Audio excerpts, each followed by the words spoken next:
Tune in to UFO Undercover, Wednesdays at 8 p.m. Eastern, with your host, Joe Montaldo, right here on the Paranormal Radio Network.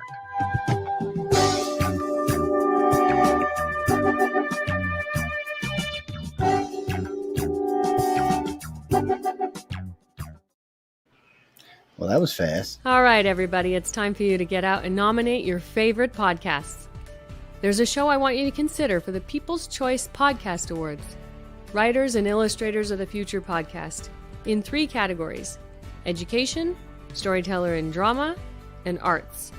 For 5 years and with over 280 weekly episodes and 64 million plus downloads, the Writers and Illustrators of the Future podcast has provided advice and tips from international best-selling authors, world-class artists, contest judges and winners, and industry professionals.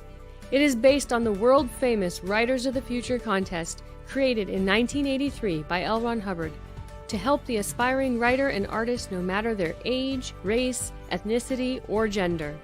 It is dedicated to the future of storytelling and art by showing that it is never too late to start, and those who make it are those who never give up. We are all busy, but I'd be so grateful if you could take a moment and vote now. Go to podcastawards.com to nominate the Writers and Illustrators of the Future podcast in any or all 3 of the categories: education, storyteller, drama, or art.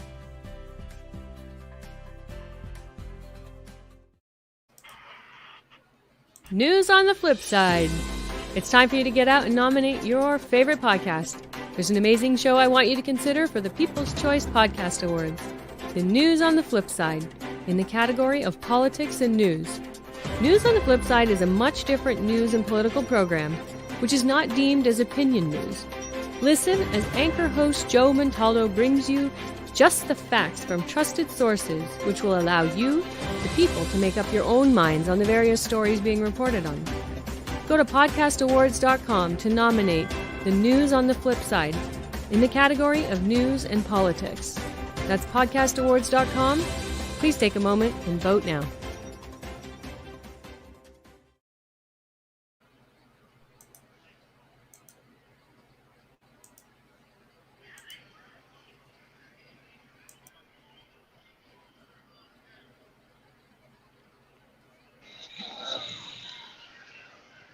So are we here? Hey, man. That was actually our most requested song this week on the network. Every now and then that song comes up as most requested for the week. I don't know what's up there. Ladies and gentlemen, welcome to Authors Quill. I hope everyone's having a great weekend, a great Saturday, wherever you are, happen to be on a big blue planet. Well, for some of y'all, maybe Sunday now, but still, I hope y'all having a good time. We have John Goodwin with us. He is the president of Galaxy Press. He is down at Sandigo Con, well, of course, in San Diego. And I hope he's having a good time down there. He's smiling real good. That's good. Look how pretty it is down there, sunny and shiny and stuff. Yeah. Is it hot? The convention center behind me. It's pretty nice here in San Diego. It's probably 82, 83. No, Jesus, we don't want to hear that crap. Did y'all hear that? Everybody listening down in the south. 82. It ain't even 82 at night here, man. And behind me here, we got the. This is the downtown San Diego here. The lamplight district here, the central area there. You can see it's all been made up there. All the big hotels have all kinds of signs on it that they've done there. They take over the big studios, and there's AMC and more AMC and Paramount. And so how's the crowd inside? It looks pretty good outside. How's the crowd inside? Yeah, we're gonna. I figured that for the next hour I can just walk around, and I'll walk in now. I'm about halfway through that back there goes all the way. I'm about the midpoint of the convention here. So I'll walk back towards where our booth is and go inside there so you can see as we're chatting away. It's big. I mean, it's packed. Today's Saturday, so it's. I mean, I think they totally expect between inside and outside. It's 450,000 people here. I know they were boasting some good numbers yesterday when they were talking. I caught the last 5 minutes of our news was actually talking about San Diego Con. They were sending somebody out there. Oh, really? Yeah. Yeah. It's Yeah. There's lots of folks, and it's. I came out yesterday. I arrived yesterday. I drove down from Los Angeles, and I arrived around lunchtime. Emily came down with Sarah, and they're here. They came down Tuesday and set up on Wednesday, and then they have their from 6 to 9:30. They have their it's called preview night. It's just like an earlier, you get another half day. So they're selling, and then Thursday, and so then I came down yesterday. So it goes on today, and then tomorrow's the last day, and then they're all everything gets taken down, and it becomes convention center again. It's interesting too how they're really. It's unfortunate, but the city, or I don't say the city, but people who just have to pay money to are really gouging the public right now. The hotels have gone so expensive, like $600 a night type stuff. So we've always been able to do that. It's just gotten outrageous. See, the conference sponsors and the conferences themselves, they should get with the city and tell them, no, you have to lock in your rates. You can't be gouged. Because all it's going to do eventually is hurt San Diego. Kind of people are just going to stop coming, except for locals. Well, yeah, they signed a contract for 2 more years, so in 2026 they're going to look at going elsewhere. If San Diego did it once before, this is like maybe 10 years ago, 15 years ago, where they didn't want it because they thought it was a bunch of just the freaks and geeks of science fiction and fantasy. You know, all the people coming with the funny, weird costumes and stuff. And someone finally decided to do the math and realize how many millions of dollars this convention brought to San Diego. And then they switched. I mean, even 1 year, Petco Park, which is the San Diego Padres, they had a game the same weekend as Comic-Con. They didn't have to do that. It was a total cluster, you know what, trying to drive anywhere, get parking anywhere, because it was just so, they still didn't want anything to do with Comic-Con. And they changed their mind on it, but now they're getting back into, let's see what we can do to gouge these guys. And it just gets to where you can't, we need to make it viable every time we come here to the show. Yeah. We have to make more money than we spend, and just the hotels. So we got a Airbnb, and it's just you're no longer not able to do the hotel stuff and stuff. Anyway, so I'm walking in right now. Yeah, because it's well, I noticed in Dragon Con, most of the hotels, at least outside of the 5 that present there, had normal everyday prices, even with events. And I was surprised. I was surprised to get a room at the Hilton for under $200. I was like, wow, that's just cheap. No, Jackie, a room at the Hilton for $120 is dirt cheap. They're usually $279, $300, something like that. That's just a regular room. Yeah. It's but yeah, it's been a while since I've been in San Diego. I went down once. I went and visited somebody there when I was down with y'all, but it was the last time I really, really just went down there and hung out, I'd have to say I was in the freaking service. That's where I went to boot camp in San Diego. Yeah. I imagine it was a much different city back then than it is today. And that's a couple of days back, but still. It's so I mean it seems to be a nice crowd. Nobody seems to be unruly or anything. No, I'm taking the escalator up now to the top so you can see behind me. You can see the hall there. We'll see more. Yeah, look at them. It's packed up pretty good. Yeah. They got any good food there? Or what? I mean, they feeding everybody? Well, inside the convention center, it's convention center food. So we go to the various restaurants and stuff. We're staying in our Airbnb and right there in Little Italy. So Emily's like, okay, tonight we're going to go to a nice restaurant there. And so we got amazing Italian food there. I missed out on that. We went into downtown and where I was just showing you before coming in. And it was great. And then about 9 o'clock, the band started. And it just burst our eardrums. It was just so loud. So this is looking out now over San Diego from up here at the top. You can see a Ferris wheel there, and there's more. And you can see down there just all the more people there across the tracks, the rail tracks. It's just because they've got a lot of stuff outside as well, because its convention center isn't big enough to handle everything. So Yeah. a lot of empty lots across the way are converted into temporary exhibits and booths. And so they do that, and all the big hotels also have panels in there. But it's it's a lot of folks. This is then all the this is the upper floor where I am right now, and this is where all the panels are and signings. The other big authors up here doing signings. But up here, this is where they have the meetings. I said for all the different gaming. We have the celebrity panels and the author panels and the gamer panels, and then I'm only touching like half of it. And then we'll go into, in just a moment, I'll walk into where they have the various autographings for the major authors. They have this up here, and it's Well, they ought to be some writer to the. They should be some of the writer to the future guys there signing stuff, huh? Yeah, we had Tim Powers yesterday, and we got signings here, and then they have a little food court, but over there you see it says autographs, and then there's the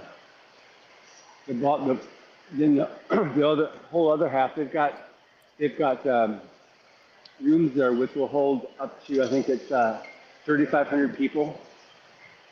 It's massive that they've got there. And this is right here. They got a freebie table where you can leave cards and stuff like that. You have to schedule it like 6 months in advance. We used to do it all the time, but it got to be too hard to fit it all in. So anyway, so this is the upper level where they're doing. We have the signings and stuff, and then we'll go back down the escalator shortly and and then enter the actual convention center itself, which is just, I guess it's a block long, a long block long. Yeah. It's I don't know, it's 1,000, 2,000 exhibitors there. That's it. No, Jesse, it's live. No, we're live. John's actually in San Diego. I'm walking right now. Yeah. And I'm walking through the hall, showing you everything here. She said San Diego looks cleaner than Los Angeles. Oh, it's way cleaner. Oh, LA is man. so dirty. It's a pretty city. San Diego is a pretty city. Yeah, Definitely. What you mean, Chris? No, it's like 6 miles from the border or something. No, San Diego. I remember when we went down to Mexico, it was really, really close. Because my friend's like, "Oh no, it's like 8 minutes to the border." I'm like, "What are you talking about?" He said, "Oh no, come on, let's go." That was the funniest thing ever, man. They let us into Mexico, no questions asked. We came back, they searched everything. That shit was too. And we were military clothes too. Well, we got smart. We dressed up. When we came back, we were in military uniforms. We weren't no longer in our just daily clothes. We wanted to get through there in a hurry. No, Pete, it's San Diego Con. Yeah. No, well, I'll see John in a couple of months at Dragon Con. Yeah. Yeah, it's called San Diego Comic Con. And Bruce, you live in Utah, so they got FanX up there in Salt Lake City. You've never been to FanX? Well, you ought to go. Oh, FanX is our best show. In Salt Lake City. Yeah, because Utah, everybody in Utah reads. That's why they're probably the most literate state in the union. I'm serious, guys. Utah, they are a lot of readers in Utah. Oh no, it's a thing. You can see outside there. I'm going down the escalator now. You can see the. See, this is the hallway there, San Diego Comic Con International. You should be able to see. Well, everybody's relatively behaving. I got to say, it's not really it's not super normal. There's so much security here, and so many people running crowd control. Yeah, I imagine you have to with a crowd that big. You really do. Tens of thousands of people. Yeah. What's that, Bobby? I don't.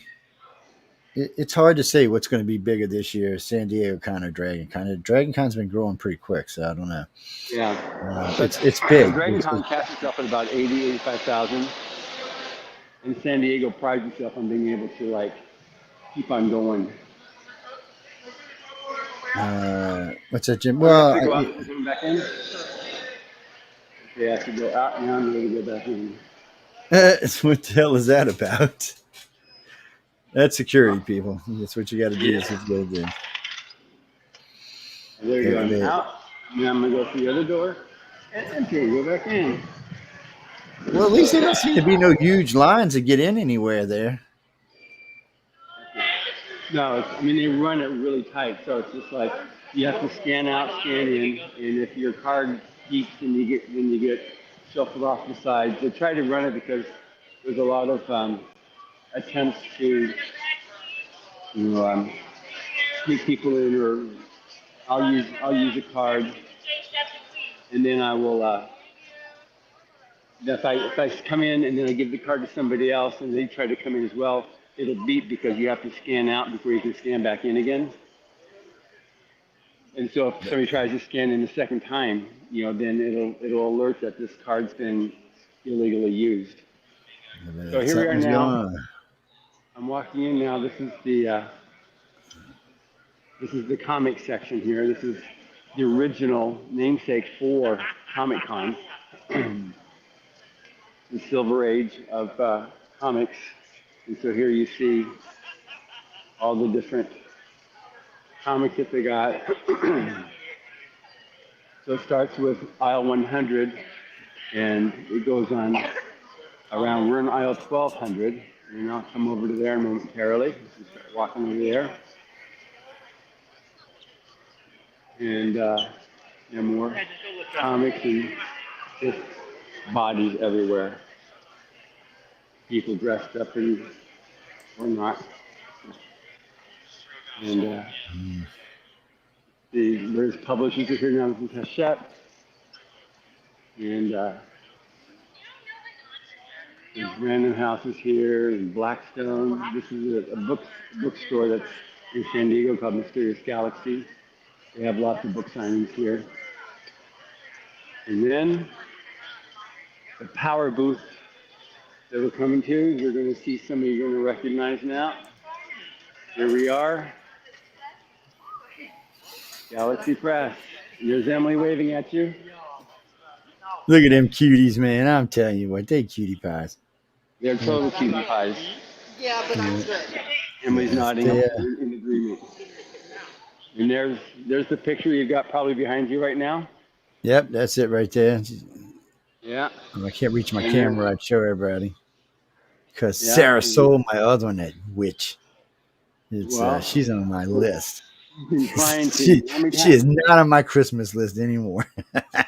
Yeah, well, she's failed close you so many times now. You've given her a loss. And this one here, this is called the Lieutenant. This is from Final Blackout, and that's Frank Rosetta. That's he uses his own picture as the model for this. That's Lieutenant. Cool. Yeah. And then the one that you're currently reading right now or listening to, Mission Earth, that's Countess Crack. And that was also painted by Frank Rosetta. Well, that's a good picture. I might have to come steal that one. Yeah, you can steal it for $1,200. Yeah, I'll run. You'd be surprised. I'm fast for an old guy, man. You'd be surprised. Well, I agree on half of it, old guy. Yeah, so I'm pretty fast there. And then this is a thing that we did when the Battle for the Earth first came out. It was a special first edition set. That's the album, a cassette with the music, and then the first edition book. And so we found a few of these things. So we got a few of these things left. These are amazing collector's items. Somebody who's super fans of Battle for the Earth. And then these are our Rise to the Future section. And then we got a leather bound of Battle for the Earth. No, Jeffrey, we're live in San Diego Con. That's the Riders of the Future booth right there. We were just watching. Yeah. So now I'm going to start walking down the main aisle because we're right here on the main aisle. So you can see it going down. 1,900. Christopher, the one with long hair was John's wife, yeah, Emily. Yeah, that one's Emily. That one right there, yeah. Her hair's gotten longer since the last time I I seen know, her. it's Damn. gotten longer. There's I Sarah. know. But Emily's not looking at you intentionally. So Christopher, the one that you're seeing, there's Emily.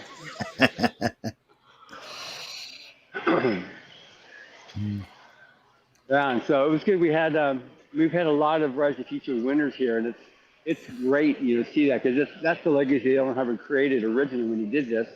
And so many people have come by. Said one gal came by just before he went live and said that she came by last year and was told to get Battlefield Earth, so she bought it and she read it and she wanted to come by and say to us that it was an amazing book, and she was so happy that somebody actually told her to read it. So, and then she also bought the Rise of the Future book that she's going to read next, which had the last essay that Frank Herbert, the guy that wrote Dune, ever wrote. So she bought that book, so she was going to read that next. And then, of course, after seeing the people there, she ended up buying the first 3 volumes of Mission Earth as the next project she's going to get into, and she'll come back next year and report up on that.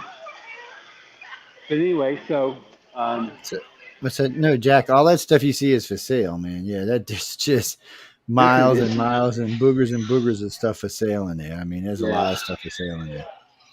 Yeah, there's all these there's a lot of the actual artists that do the comic books, that create the comic books that are here. Well, no, you get to meet a lot of the so Chris, you get to meet a lot of people who work in the different industries and fields. Well, you meet a lot of people who are just selling stuff, but selling other people's stuff. But there's a lot of people in there you'll get to meet that are the original authors or original illustrators, these are the guys that original artists, or this comic. These are the illustrators that created it. Yeah, everybody's there's a lot of autograph signing goes on too. Yeah, generally, when you buy something, though, man, don't be a tight ass. Just buy something while you're there. Yeah, keep these people in business. Bobby, I've thought about talking to some people about doing an alligator con or something because New Orleans has a huge convention center. It's a mile long, and it's huge. They host multiple conventions there at one time. So it's huge. Plus it's on the Riverwalk. So you got all those hotels, the Hilton's right there. You got all those big hotels right at the end in the canal. The river's right there, so you can just sit out and watch the river. It's very nice. It makes it a little breezier too, because it's hot as hell down here right now. It'd have to be something in the fall, but they ought to do one. What's that? Scott Pilgrim.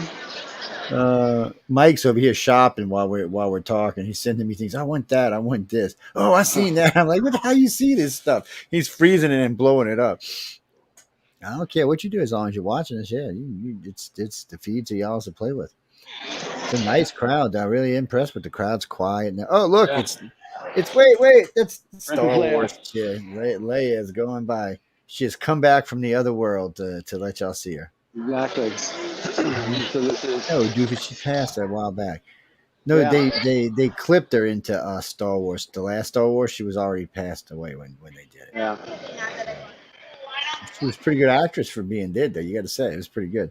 Yeah, pretty good. What's that, Jamie? Well, I think that was Spider-Man we went by. I couldn't see. I just seen blue and red. It is. Oh, it's Spider-Man with a hottie, man. Whoa, wait. Yeah. I thought Spidey was gay. What do I know? Apparently not. Apparently not. No, Frank. Let's see. No, Frank, the character's not gay, but the I think 2 of the last 3 Spider-Man are gay. Yes. Yeah, Marvel, they've totally destroyed superheroes by being politically correct. Yeah, they're gonna put themselves out of business and let DC take over if they don't quit it.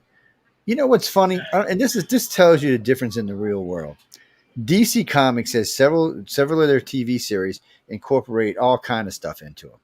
And they don't seem to have the issues that Marvel has. I guess Marvel is, I don't know why, like Legends, the Tomorrow Legend, the Heroes of Legends of Tomorrow, half the crew is gay in that series.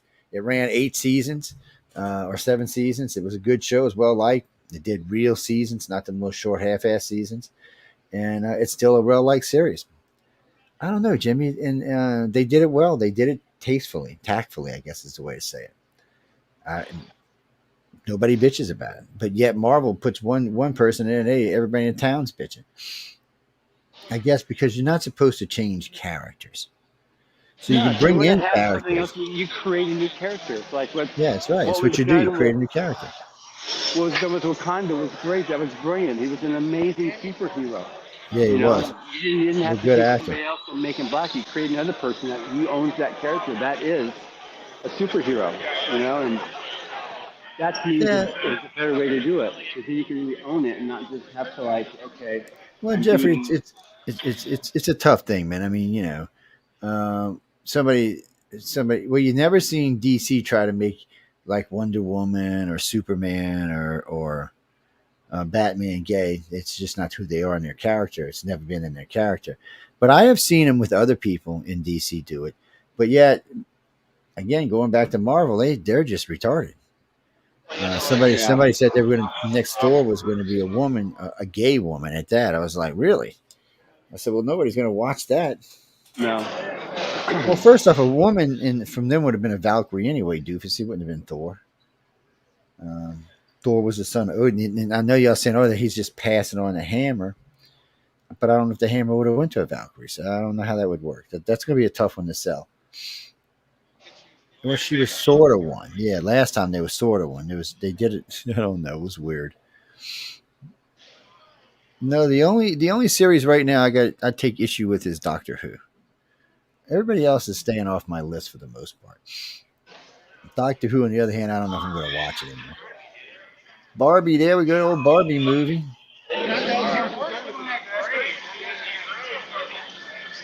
Never What read the can Star you Wars. say? I have not watched. Oh, I wonder if they're going to have any previews of the new Star Wars that's supposedly coming out. That Ray told the girl plays Ray, guys and girls, told Disney if the movie got any more politically correct, she wouldn't do it. Yeah, she's just flat out. I mean, she gets paid a lot of money to do this, and she said she wouldn't do it. Yeah. Because sometimes you got to take a stance, and that was one of those times. I don't think they want to get rid of her. They've already paid her a buttload of money, and maybe that's awakening for one of those directors saying, "Oh, wait, maybe we have gone a little bit too far." Yeah. Well, no, just make it like John and I just said. Just make a character. It's not that big of a deal to create characters. I know one of the great character makers has passed away now, but still, I would think y'all could come up with some characters.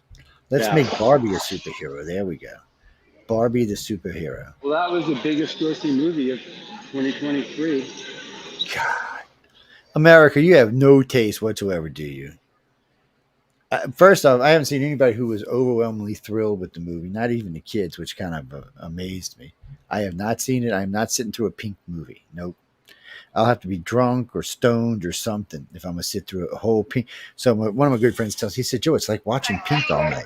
I'm like, what? I mean, like the artist? He said, no, the color. I'm like, no, dude, really? He said, no, and it's like watching Pink all night. I was like, okay, that's enough for me. Yeah. You said Jimmy Lee? You're in San Diego, Jimmy. It's a San Diego Con. Drive down there. I see your thing on your banner. It says San Diego. Yeah.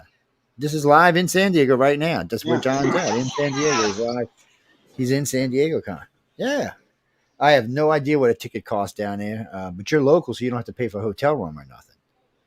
Yeah. But you know what they're going for the tickets, for the whatever they call them, memberships or whatever they call them? You get the whole, well, right now they don't have any more dailies. All you can do is get a weekly. I mean, is the whole show. Yeah. And that's $350. Oh, there's Chewbacca. Well, I wonder if they're going to give them discounts since you're halfway through Saturday and only Sunday left. Yeah, I don't know. Oh, Kirby, I wouldn't count on it, man.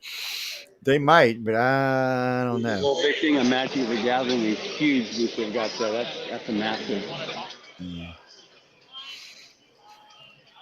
No, and San Diego's a great city. I really liked San Diego when I was down there. A couple of times I've been there. I've been there like 4 or 5 times, but you mean LA? I've been LA, let's see, 5 times with them, 4 times, about 12 times. I like LA. I have a problem. Nobody has ever even said a crossword to me in LA. Not one. I shouldn't have said that out loud because I probably didn't jinx myself now. But no, I mean, I find people there to be pretty nice. I notice when I talk to people and they find out I'm from New Orleans, they're even nicer. And Once you you pull know out a what? gun and shoot them. And the city don't stink like it did the first time I visited. Well, the first time I visited, I was 20. We're talking like 40 years ago. So um, it was pretty dirty city back then. But today it's not really that dirty. I mean, grounds and the areas there, but the air is not as dirty as it used to be. And there are what 6 million, 7 million people living there. In Um, LA? yeah, I know there's a The buttload of people living. greater LA is 18. So there y'all go. It's a dirty, nasty city, but it's got a lot of people in it. No, I didn't find. Look, I didn't find people to be there rude. Of course, most of the time, well, when I'm with John and them, I'm just in Hollywood. I'm not really going venturing out too far. And when I was there for other things like Ancient Aliens or Discovery, or even Netflix, it's different parts of the area. Well, because they take care of me. I don't usually wander that far from where I'm at. Usually it's always somewhere where there's good food and entertainment stuff, so you don't really have to wander off. Yeah, LA's kind of broke up, kind of nice. Yeah, it's got its bad neighborhoods. I mean, it's like every other city, but mhm. I've been to East LA actually Still a twice. long ways to go. We're getting there. We're about 2/3 through. Uh, Reese, you're in San Diego too. Where do you people don't read the news there or something? Okay. San Diego Con's a big thing. How do you not know about it? You're in the city and don't know where it's there.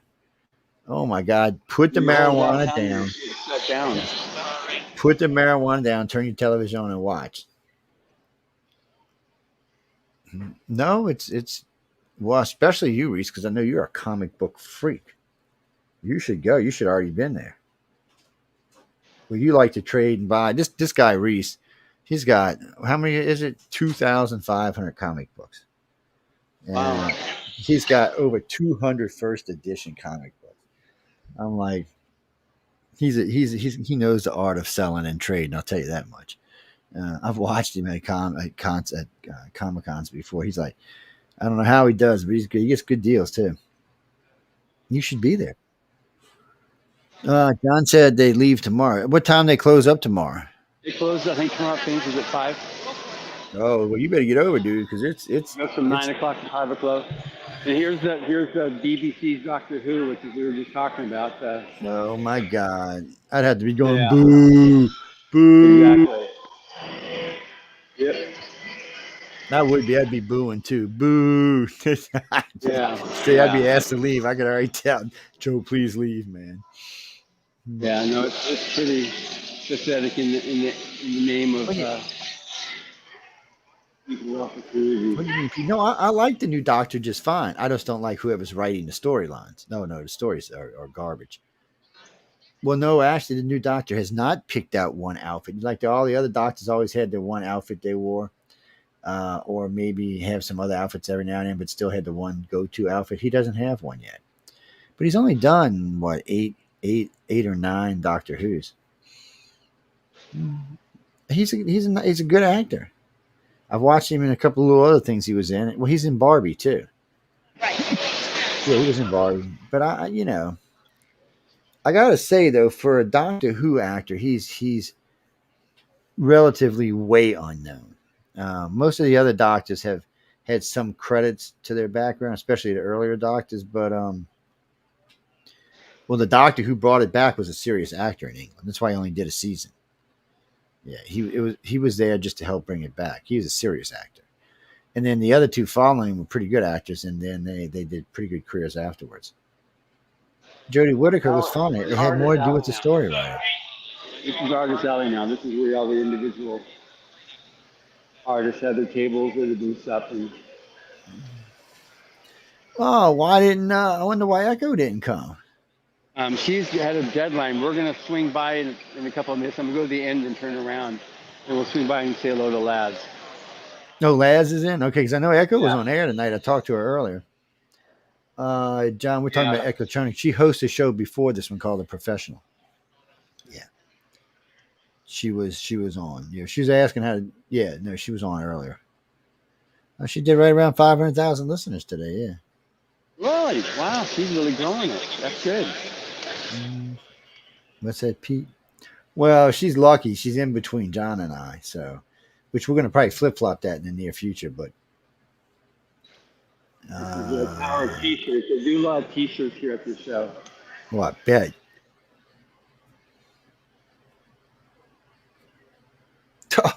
Here's a weird one for you. So the other day I'm at the grocery store. I'm wearing this year's T-shirt, from Writers of the Future.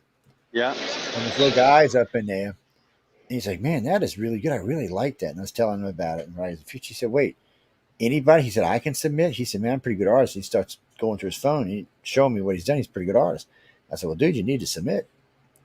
And I said, yeah. I said, they'd love to have a winner from Mississippi. And I said, submit away. He's like, man, I really like that shirt. I said, yeah, it was done by a professional. Because he asked me, he said, was that yours? I said, oh, no, I have nothing to do with this shirt. I said, this was done by a professional. Then I told him who did it.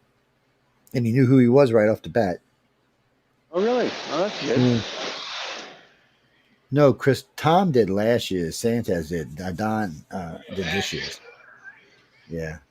Well, for some reason, I always want to flip his name with the Florida governor's name. I don't know what that is. No, he's a good artist. I've seen a lot of all their work. So far, everybody over there is a good artist. Yeah. Well, we're talking about judges. These judges.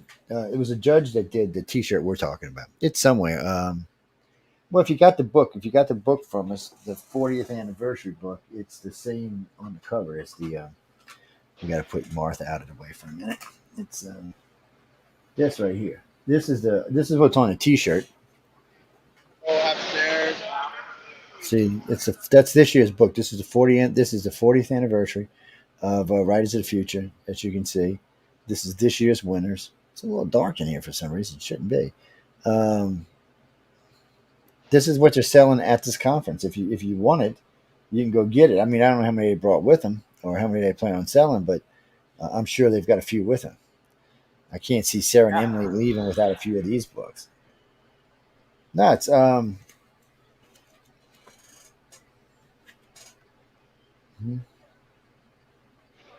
You got it, Chris? Where'd you get it? Oh, you ordered it. Okay, well, that's cool. Well, I know you told me you like the Writers of the Future thing. You always are wanting to keep up on the books. Because I know a while back you asked me if there was anywhere to get some of the. There's some that are out of print. John and I talked about on Authors Quill. Some I don't know, 4 or 5 shows back. There's just some of them that are out of print. Yeah, they're old and some of the people that did, some of the companies that had they worked with are gone. So trying to get them back into yeah. Oh yeah, there we go.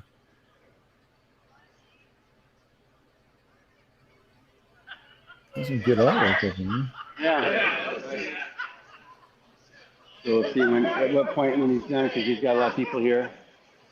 Oh, good. Glad to see him busy. Glad looks like he's having some fun. Yeah, and he's got his Independent Publishers Award for his Writers of the Future book, because he was a winner 3 or 4 years ago. Yeah, I remember. I think that's the year I met him, actually. Yeah. So Lazarus. Make that money, buddy. I'm with you. Make that money. Exactly. This is Joe Montaldo. You're on. Hi, Joe. Hey, Laz. Make some money, baby. He says, hey, Laz, make some money, baby. He is. Okay, good. He knows that's me. Yeah. I hope he's doing well. It's always good to see a smile on her face. That's always a good sign. Yep. Hey, Jimmy, who are you talking about? Oh, I know who you're talking about. He was just in a movie with Wolverine. I can't, for the life of me, I can't think of his superhero name. Well, yeah, he's a. Oh, why can't I remember his name? It's one of my son's favorites. Oh, what is his name? Who plays him? Ben Affleck plays him? Is that who plays him? Oh, it'll come to me sooner or later. It's called Old Age People. Yes, that's what that's called. I guess my name is Joe, and I don't have to worry about being like Joe Biden. Oh, man. Okay, let's keep it on Comic-Con here. We love us some Joe Biden, man. I'd like to see him walking around Comic-Con. We just had a whole cavalcade of cars honking with a big image blow up of Kennedy, running for president. Cool. So the whole Sure. driving up and down and honking. I like Kennedy if I could understand what he's saying half the time. It's Yeah. he's a I nice was guy, good, though. yeah, seems to be, but it was good until I read his little promo talks about like small business. I'm not into small business. What's that, Frank? There's Oh no, Fox. we were just talking about the Kennedy that's running for president. That's who we were talking about. Yeah. Yeah, just type it in. President Kennedy running for president will come right up. He's independent. Yeah, he's an independent. He was a Democrat, but he's an independent now. He's Yeah. like Tulsi Gabbard. He left the party to be so he could do what he wanted to do, basically. Yeah. Mm-hmm. Reese, oh, you're gonna go down there? Reese is on the phone haggling over ticket prices. He said, "I'm going to get a price." Good, yeah. You can come to visit at booth 1222. Anybody's listening, if you're in San Diego or listening to this thing, you can definitely come visit us at booth 1222. So what Reese? Oh, he said, "See, if he just comes tomorrow, they'll give him a discounted. How much? $150. Damn. Yeah, You know, man, I think I should get a kiss and dinner for $150. I'm just saying. That's what you think? I think so, man. It's Jesus. I mean, $150. I mean, come on. That's a date. Jag said, cheap date, huh? Down here it is, man. Take a woman to dinner where I live. It's $150 just for dinner. Oh yeah, unless you go to McDonald's or something like that. Even that's getting up there these days. Yeah, At least yeah, in California. that'd be 30, 40. Oh yeah, in Cali it's probably like $50. Yeah, Happy Meals aren't so happy anymore. Because the minimum wage for working at our restaurants here. Well, besides, I hear your governor is going to be our new VP. So, I didn't hear that. Yeah. He's in the top 3 list. Yeah. But he said the other day he didn't want to be VP. I think he likes being California governor. I don't think he wants the headaches. No, he can term out. He terms out though. He can't run again. Oh, that's right, huh? He's out. Yeah. Well, can't he wait 4 years and come back? Well, y'all got strict 8 years. I know some states are different. Some states you can sit out 4 years and come back, and some states you can't. So. Yeah, we got a guy named Antonio Villaraigosa who was the LA mayor before Eric Garcetti, and so he's put his name in. Because he was always really good at like supporting the stuff for the Rise of the Future and for L. Ron Hubbard. So I'm checking out to see if I can start doing more things to tell people to check him out. So I'm just getting my research done to make sure that he's still good. Karen, that's the book right there. I got it up while John's been talking. I've been holding it up. That's it. That's book 40. It's the one you want to go get. You want to get any? Yeah. I've read 5 of them. I'd recommend you go get all the 5. I mean, I've read the last 5 years winners, but I've read, I don't know, 14 of them now, maybe 15. And so you ought to. All the ones I've read, I've enjoyed. Well, Curtis, they're not all sci-fi stories. There's probably more fantasy. Yeah, I think there's more fantasy than there is sci-fi. Yeah. There's different things. The stories are different. There's 12 stories, sometimes 14 stories. But the stories are different. Plus, there's a story for the cover art. So you can read that as well. Well, generally, the cover art and story is usually done by a famous judge, unless John's changed something and ain't told me. Nope. Oh, no, we're talking famous. We're not talking half-ass famous. We're talking famous, yeah. Yeah. No, so in this book, you can go see, you got Santos who did the artwork. And who was it? Was it Kevin that did the story this year? Kevin did the story. No, the story this year was done by... well, Kevin did last year's story. Okay. Steve Sterling. He's the one that did the story. Kevin did last year's. Yeah. Steve We're talking about Kevin J. Anderson, guys. Yeah, that's who did last year's. Tom Wood did the artwork last year, and he did the... Yeah. I keep up on this stuff. Well, because sometimes people ask me, and I'm like, No, it doesn't work that way. You got to win. Yes, I know. We get at least one question of that every show. You can't just attend. It doesn't work that way. You can call John and ask him if you got something John wants, he might let you attend. But I mean, he's not going to just let you attend because you're somebody that lives in San Diego. That's not going to do it, my friend. Win. You're talented. Send in some stuff. Keep sending it in until you win. I have met people there I've met several people who have won first time out, and I've met people that go. I've met two that are like 36 and 42 out. But that okay. Before anybody says it's not years, you can submit 4 times a year. Yeah. But at 40, if you're submitting 4 times a year, that was still 10 years. Yeah. Well, But some people also, like, we have some people started and they just kind of like, I can't do it, and then they come back to it again. We've had some people who were entering for like 20 plus years before they finally win. You know, it became like a life goal to be able to do that. And then once they actually make it, then it's like it's such a major career boost to win the contest. And then also you've got, you know, the heads of like Dragon Con, Tampa Comic Con, Salt Lake City FanX, the owners of those are such supporters of the contest. They give us free booth space that we then are able to bring in as guest winners of Writers of the Future and help give them a space to do signings and further launch their careers and give them the ability to do panels, talk on panels, you know, and signings in the main halls. So it's a big deal, you know, to win the contest. And as you know, we've almost, I mean, all of them get featured on your show. Here comes well, I was just somebody had just asked me, and I've done 70 authors related to Writers of the Future, 60 which were winners, and some of these, well, they all were winners, but some of them were from before I knew them. It's 75 altogether, and out of that, it seems to be between say 11 and 15 weeks is usually how long it takes somebody to win. Or tries, I should say. 15 submissions, yeah. Yeah. Well, because you don't know, some people might do 4 times a year, some people might do 1. You just never know how many years it is.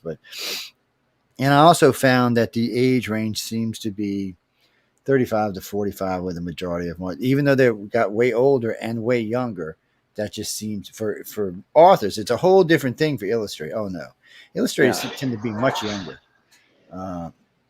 Although we've had a winner that was 63 or 67 once as a winner, and he was all so chuffed when he was on stage and he was presented by Nancy Cartwright, who's the voice of Bart Simpson.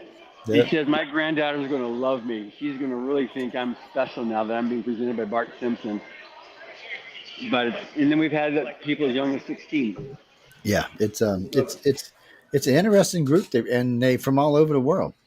Yeah. When I met them, when I hooked up with them 5 years ago, 6 years ago, they were averaging 3 a year. I think they're averaging more like 6 or 7 a year now, maybe 8. There's way more people coming from outside the country. That's your fault. People in the country, submit more. Yeah, keep on doing that. We love that. We had winners from last year was 8 countries, and the year before that was 9 countries. So we'll see what happens on volume 41. But because the judges have no idea where you're from, so all they see is a number. So whatever your art is, whatever your story is, it's just based upon the quality of the story. Kim Shi, is that saying that right? Kim Shi? Kim Shah? Okay, I'm sorry. Well, I'm glad you wrote it out like that so I understood what it was. Yes, we are featured in Hong Kong and in Beijing. We're in 14 cities in China, and we're featured into Beijing and Hong Kong. That's thanks to the, I guess, whatever you call them, People's Republic Radio, or whatever the hell they call them. They actually call them something else besides that, but the Institute for Media, I think is what it is. But no, they met us a long time ago, before Xi Jinping was president, and then we've had a working relationship ever with them. They told us what the rules were, and we haven't broke those rules, so we're still with them. And I think it was 3 years ago they decided to put us in their featured systems in Beijing and Hong Kong on their media boards. Yeah, that's what they call them. I don't know, because it's fun to watch us, especially if you're not an American. Oh no, No, I don't speak Chinese. Mark, I always thought Mandarin was the most spoken language in China, but it's not. It's the second most spoken language in China. Yeah. I had a Chinese friend brutally correct me over that. For some reason, it's the most known language outside the country. I don't know why, but it just is. Yeah, you can submit. Doesn't matter where you're from. Well, I mean, if you're one of these countries, they're not going to let you out of the country. It's not going to do you any good. But from the Middle East, if you win, you can come from the Middle East. John, have we had winners from the Middle East? Yeah. See? Yeah, the main problem we've had with the Middle East, like we've had from, we've had from Turkey, and she was fortunately she also had an American green card, so she was able to come here. But otherwise, Turkey is pretty rough. We've had also one from I think 1 or 2 winners from Iran. We couldn't get visas for them to come over. We've had I think that's what we've had from the Middle East. We've had one from Israel as well, but we encourage it for sure. I've not had any winners from. Let's see, from what's the country? The ArtSec is the place that we've got all the big the problem with. So there's some countries I've tried to, but they're so much into their own politics and fighting with each other that I can't get the media to do anything. And then I've had a winner couple from South Africa, but I couldn't get a visa from it. The main problem we've got with these countries is getting a visa. If they're not married, if they don't have a job, if they're not, it's not something that locks them in to their country, they won't get a visa because they're afraid they're not going to come home. So that's an issue. Well, to come. And they might not come home. That's the bad part. Yeah.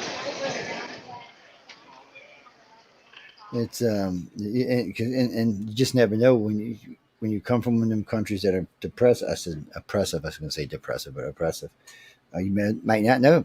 They might not come back. So right, it's an opportunity for them to get out. It's what's that, Chris? What do you mean make a donation? A donation to who? You can sure make a donation to station uprn.com, uprntalkradio.com. Yeah, but what are you talking about? Where? No, I don't think Writers of the Future takes donations. They take winners. We do have people that will want to donate books that can go to reading programs. We do a lot working with reading programs, literacy programs around the United States. I mean, you've gotten a lot of books too, Joe, that you've put on your line. Oh, yeah. So we definitely do that where if someone wants to buy books to go to, high schools, libraries, to Boys and Girls Clubs. We've done a lot with that stuff there. But also donating. Yeah, people, y'all can donate books to us all the time. Yeah. We give books away. That comes from people who, we get those things from people that want to donate to literacy programs. We're coming back now. We've done full circle. Here we are back at our booth end again now. Well, what is that, Tim? It's good. So when y'all give us books, we give them away. Sometimes with me, I gave away about 2,500 on that last year and about 700 to libraries and places like that. And I still have 300 or 400 to give away this year. But those are earmarked. Those aren't earmarked to be given away to. Those are earmarked to be given away to like schools or libraries. So we give away certain things during the holidays and certain things during the year. It just encourages people to read because, weird stuff sometimes kids want to read. Well, if the book's too boring or it's going to make them cry, they might not want to read it.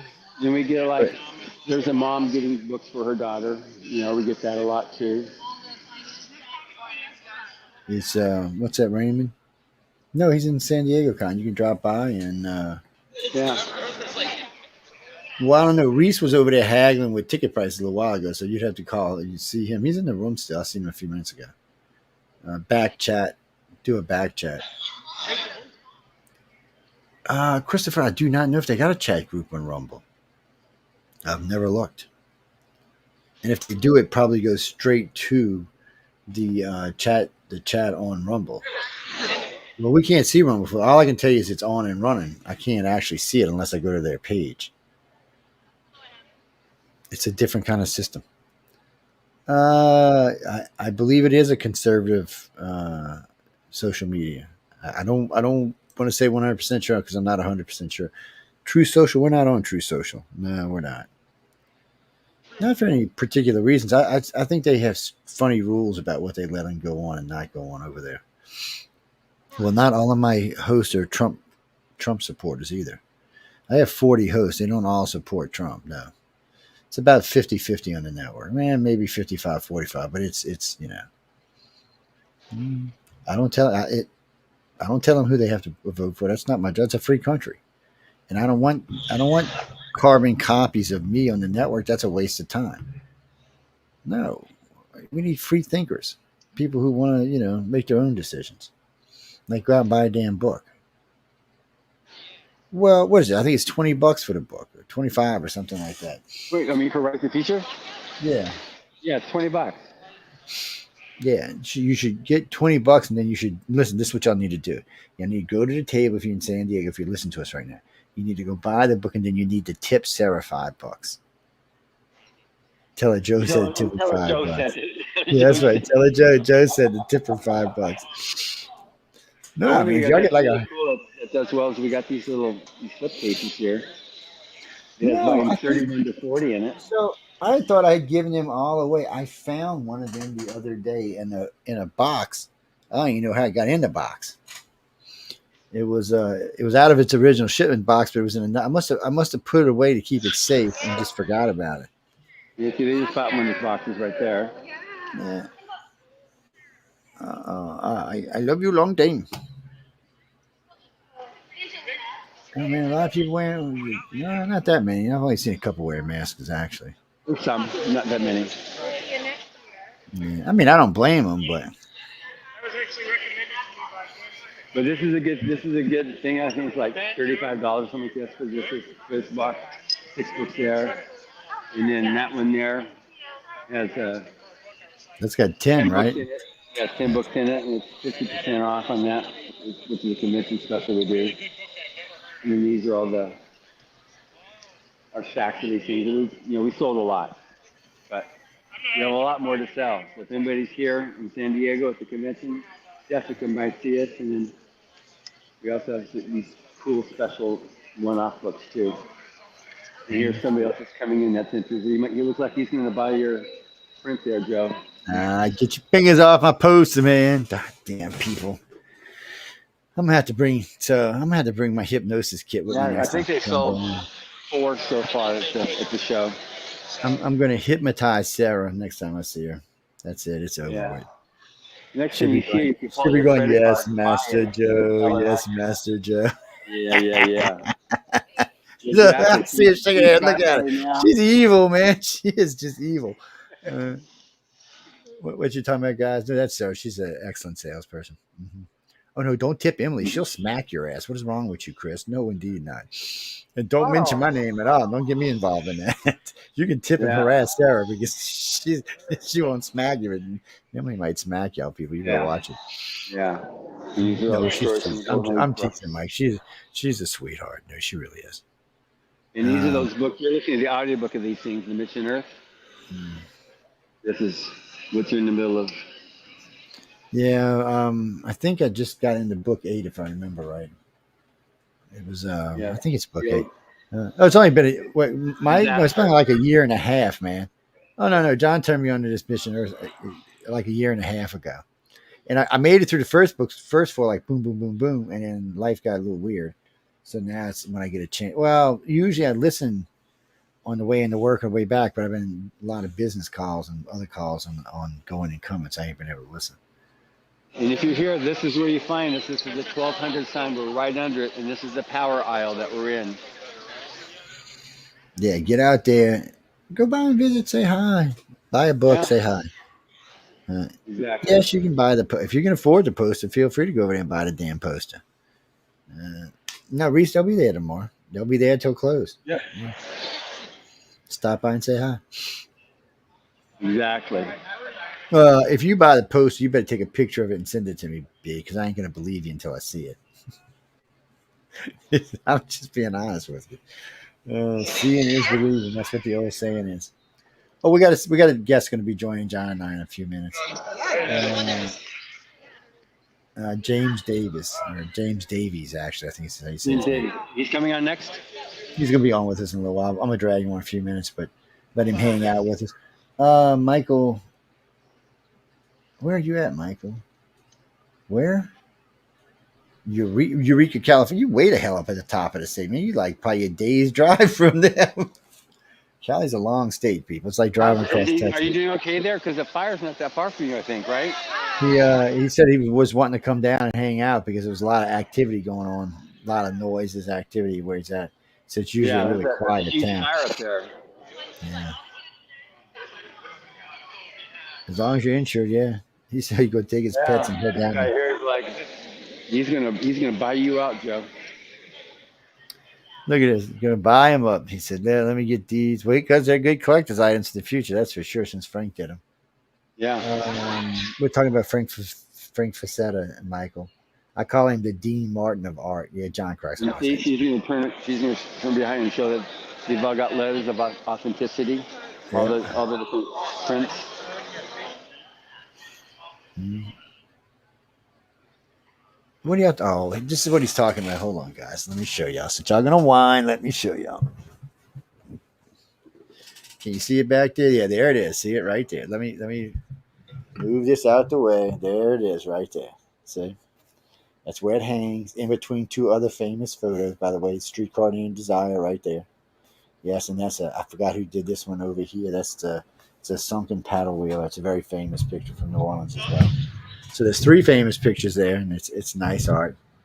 Well, because I'm not always sitting there. A lot of times I'm sitting over here with Bob. You see the little alien stick on here? Yeah. So it depends what shows I'm doing. A lot of times if I'm doing UFO on the cover, that picture will be in the background. Yeah. Sometimes it's when John and I are, and sometimes it's not. Yeah. No, that's what you were talking about, Denise. Said she never wanted to watch my show again because of Bob. That's Bob the alien. He's a dead alien. What are you worried about? He can't do you anything. Oh, you think it's like the crystal skulls from what movie was that? Indiana Jones? No, I don't think so, people. I think y'all are smoking something at the conference. That's what I'm thinking. I don't see anybody smoking inside. I don't think there's any smoking allowed inside. No, not allowed inside. Well, Natash, that's how you say it. Natush. I'm sorry. A lot of places consider vaping smoking now. Yeah, you can't vape inside. No, a lot of them consider vaping smoking, and they won't let you do it inside. Yeah. Clubs in New Orleans had a big problem with it, and they started throwing people out. Yeah, because it's offensive. Ooh, look at this line going on right there. Because sometimes it's offensive to other people. Yes. Go outside and vape. Go outside and vape. Go outside and smoke. Just go outside. They'll let you back in. Oh, that was a bathroom line we were looking at. Jesus. No, that's for UCC. That's for UCC. Oh, is it? Okay.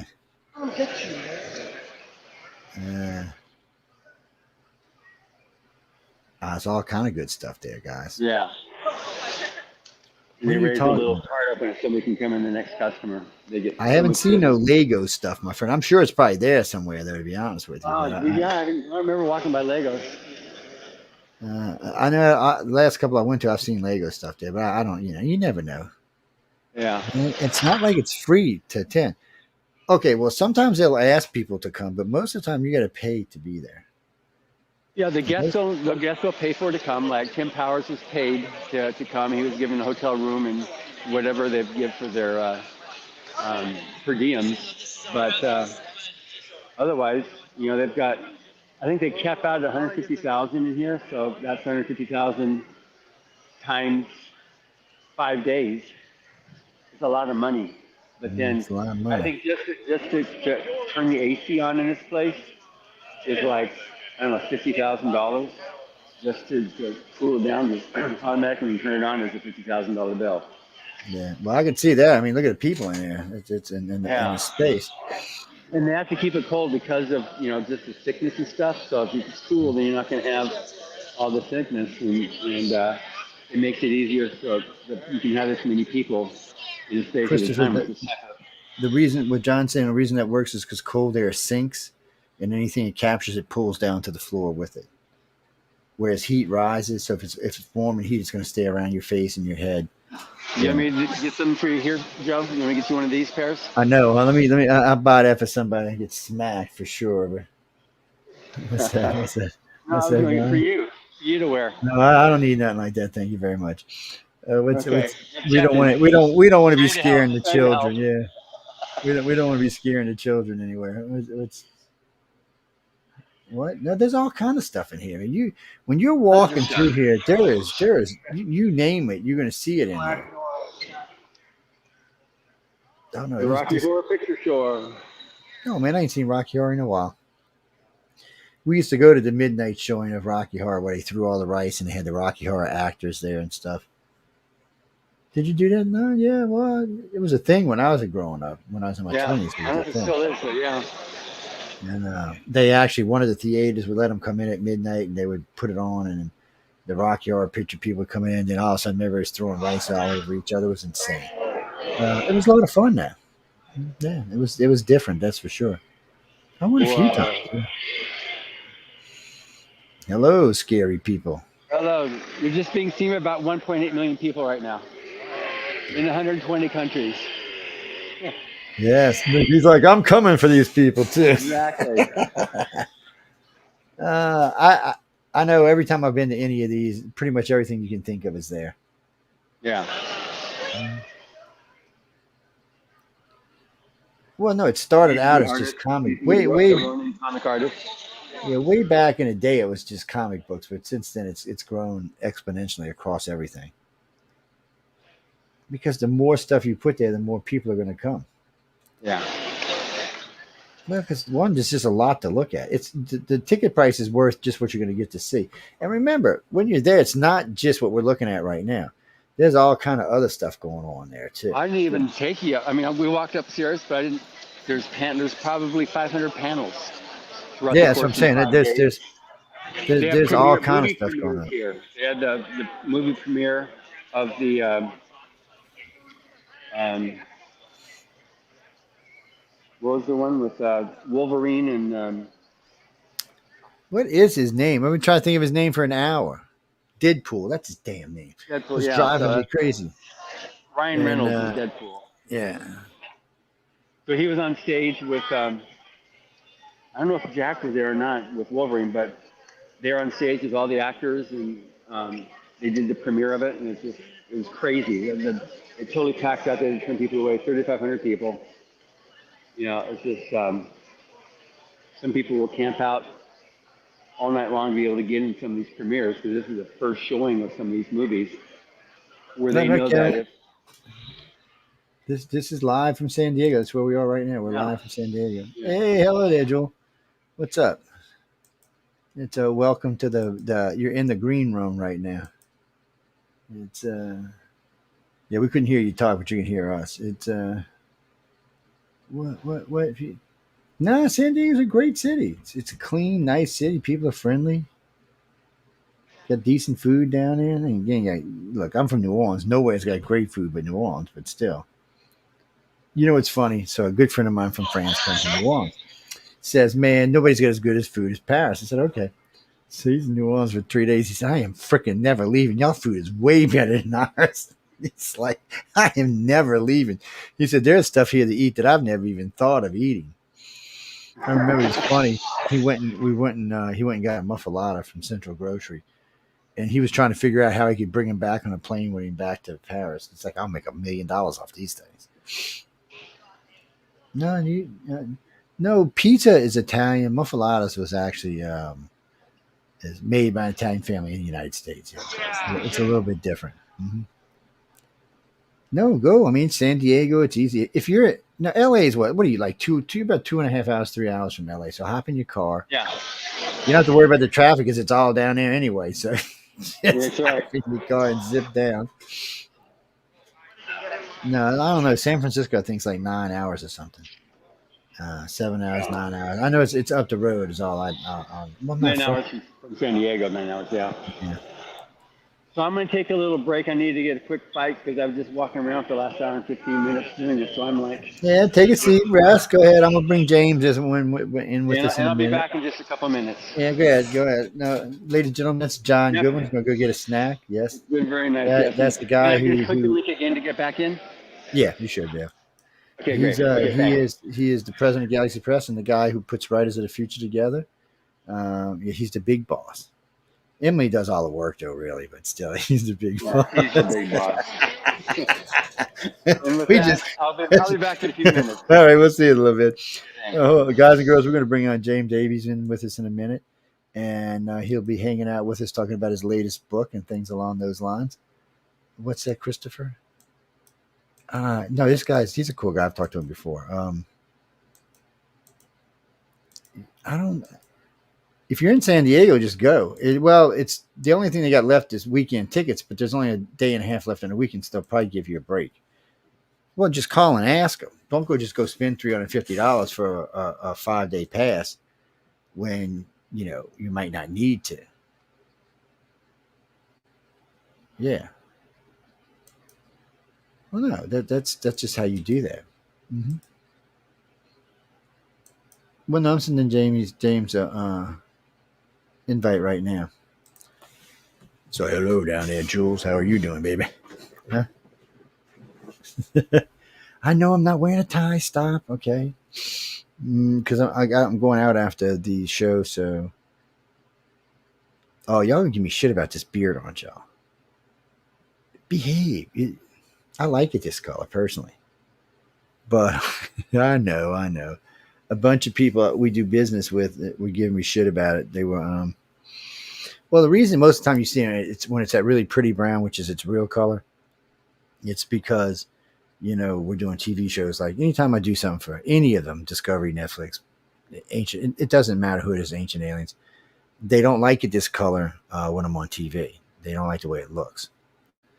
Well, they say seeing here it's not as bad. You can actually make it out pretty good, but for a lot of times, a lot of reasons is when they have me on the big screen or when they're doing the filming, when you see it on camera, it looks like I have this part of my face is gone.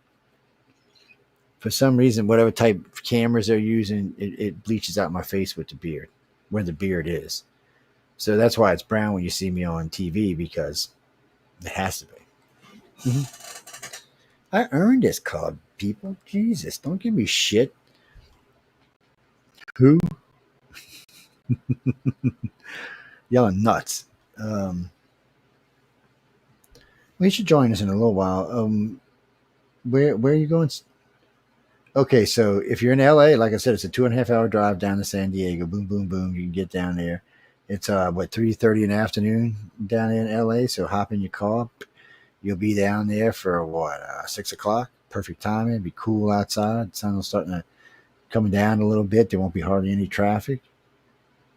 And where are you going? Oh man, look, if you go there to eat, send me some pictures. I love that place. Oh yeah, I do. I have never been to the Chinese restaurant, the big one. I have been invited a dozen times, and it always seems that some shit goes on, and I never get to go. I have eaten at the one in San Francisco, but not the one in LA. Yeah, sorry. Well, and the bad part is from my hotel room, usually I can see it. It's not that far from where we stay in Hollywood. You can see it from the hotel room. Well, there's two actually now. So there's the Chinese Theater one that's down on Hollywood Boulevard, and then there's another one on top of a mountain. I've eaten at the one on Hollywood Boulevard, yes. Just not the one on top of the mountain, which looks really cool. I like Chinese food. I'm actually a good cook, too. I cook Chinese well. I cook everything well. I'm from New Orleans, man. Cooking is a thing for us. We enjoy cooking. It's just part of our life. Yeah, that's why all of us are constantly on a diet all the time, because we big fat asses sitting around eating all the time. I don't know. Whenever he pops on, he pops on. We could, we could. You mean? Well, I'm only in California. I only go out twice a year. Well, sometimes more, but usually I go out for Writers of the Future, which is the last week of April, and then sometimes I'm out filming for like Ancient Aliens or one of the other groups, and so I'll be out there for that. Well, it's funny. So like the two times I went out for Ancient Aliens, I wasn't in Hollywood. I stayed at one of them. I stayed at a really expensive hotel right there by the airport, and they gave me my own private person to drive me around and stuff. Yeah, she was. I had her for 12 hours a day every day while I was there. So anywhere I wanted to go or anything I wanted to do, they paid for it too. By the way, yes. And that's how we ended up with that little tiny Netflix series. Is because the girl had asked me, there was some big gala going on. She said, "Would you like to go?" I said, "She said, do you have a really nice suit with you?" I said, "Yeah, I always do." And so we went out to the gala, and I met a producer there who was interested in something else that I do besides this. And we had set it up to start in like 5 weeks, and then COVID hit. So, doing COVID, I figured, it went away. And then I heard from him right at the end of COVID. Anyway, it ended up taking 5 years to get to where we are right now. But we do have 6-7 episodes done. So 2 of which have aired on Netflix, including the pilot. Yes. I'm just simply the narrator is what I am. Mm-hmm. Oh, you see me. I'm just a narrator, though. It's a reenactment of something that happens, and then I do the narration for it because the research organization I work for specializes in that kind of stuff. But anyway, I see James Davies down there. We're going to bring him up here with us in a second. He's an author. Looks pretty good. Looks like a handsome guy, man. Y'all ladies better back up. I know how y'all are about this kind of stuff. Anyway, with no further ado, I will drop him in the queue with us. James, how you doing, baby? Hi, I'm very good, thank you. How are you? I'm alive and kicking. That's always a good sign, man. It's always, Thanks. when you get to be the ancient ones, you're just happy to be around, man. What's up, Bruce? Wait, just calm down. Get a man a chance to introduce himself before you just start asking all kind of crazy questions. John's been walking us around Comic-Con in San Diego for the last hour, so people are kind of rowdy all of a sudden. Awesome. They're all like, let's go. I'm like, hey, well, go down there. Y'all live in California? Hop in your car and go. I live in New Orleans. It's a far drive for me. People's like, even if I drive straight through, it's 28 hours. So it'll be over and done with before I get there. What you mean flying? I ain't flying to San Diego now. I like San Diego. I was stationed in San Diego. That's where I went to boot camp. I like it down there. I think it's a pretty city. And and like I said earlier about LA, I've been to LA, I don't know, 12, 14 times. I've never had any problems out in LA. People are really nice. And I actually, when I'm out eating or in a club or even at the hotels, I tell people from New Orleans, they go out of the way to be even nicer. I don't know. I guess they just feel they need to be nicer. Maybe they've heard bad things about people from New Orleans. I'm not exactly sure why. But James, man, do me a favor. Tell everybody who you are, where you're from, how you got here, and then we'll get started from there. Yeah, so I'm James Davies. I won Writers of the Future last year with my story Ashes to Ashes, Blood to Carbon Fiber, kind of a dystopian sci-fi about the rich having consumed the planet and the inventor of the technology that enabled the rich to destroy the planet tries to make amends. And winning the contest was one of the best things that ever happened to me. It's just been amazing. They flew me out to Hollywood for a workshop and a gala. And since then, I've started writing a prequel to that story, and it's going up on Velo Weekly right now, and you can read it for free. It's you can't read it for free. So it was 39, right? Do I have a 39? 40. Oh, you. Oh, well, that's. Oh, The okay. You said last year. Yeah, this one is what he's talking about right here. We were talking about this book earlier. Yes, this is a good one.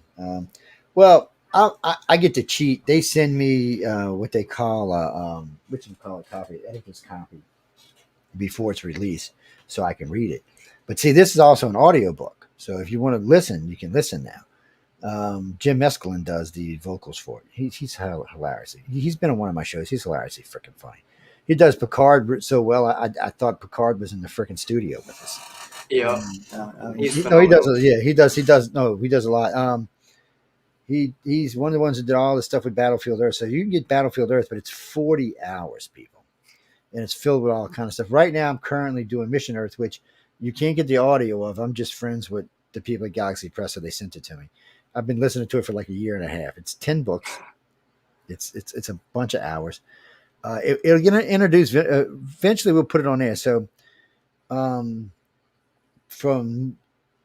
Christmas Eve to New Year's Eve, we play Battlefield Earth and in between there, we throw in War of the Worlds by H.G. Wells. But the original one, the actual one that went out that made everybody freak out, that's the one we actually play for y'all.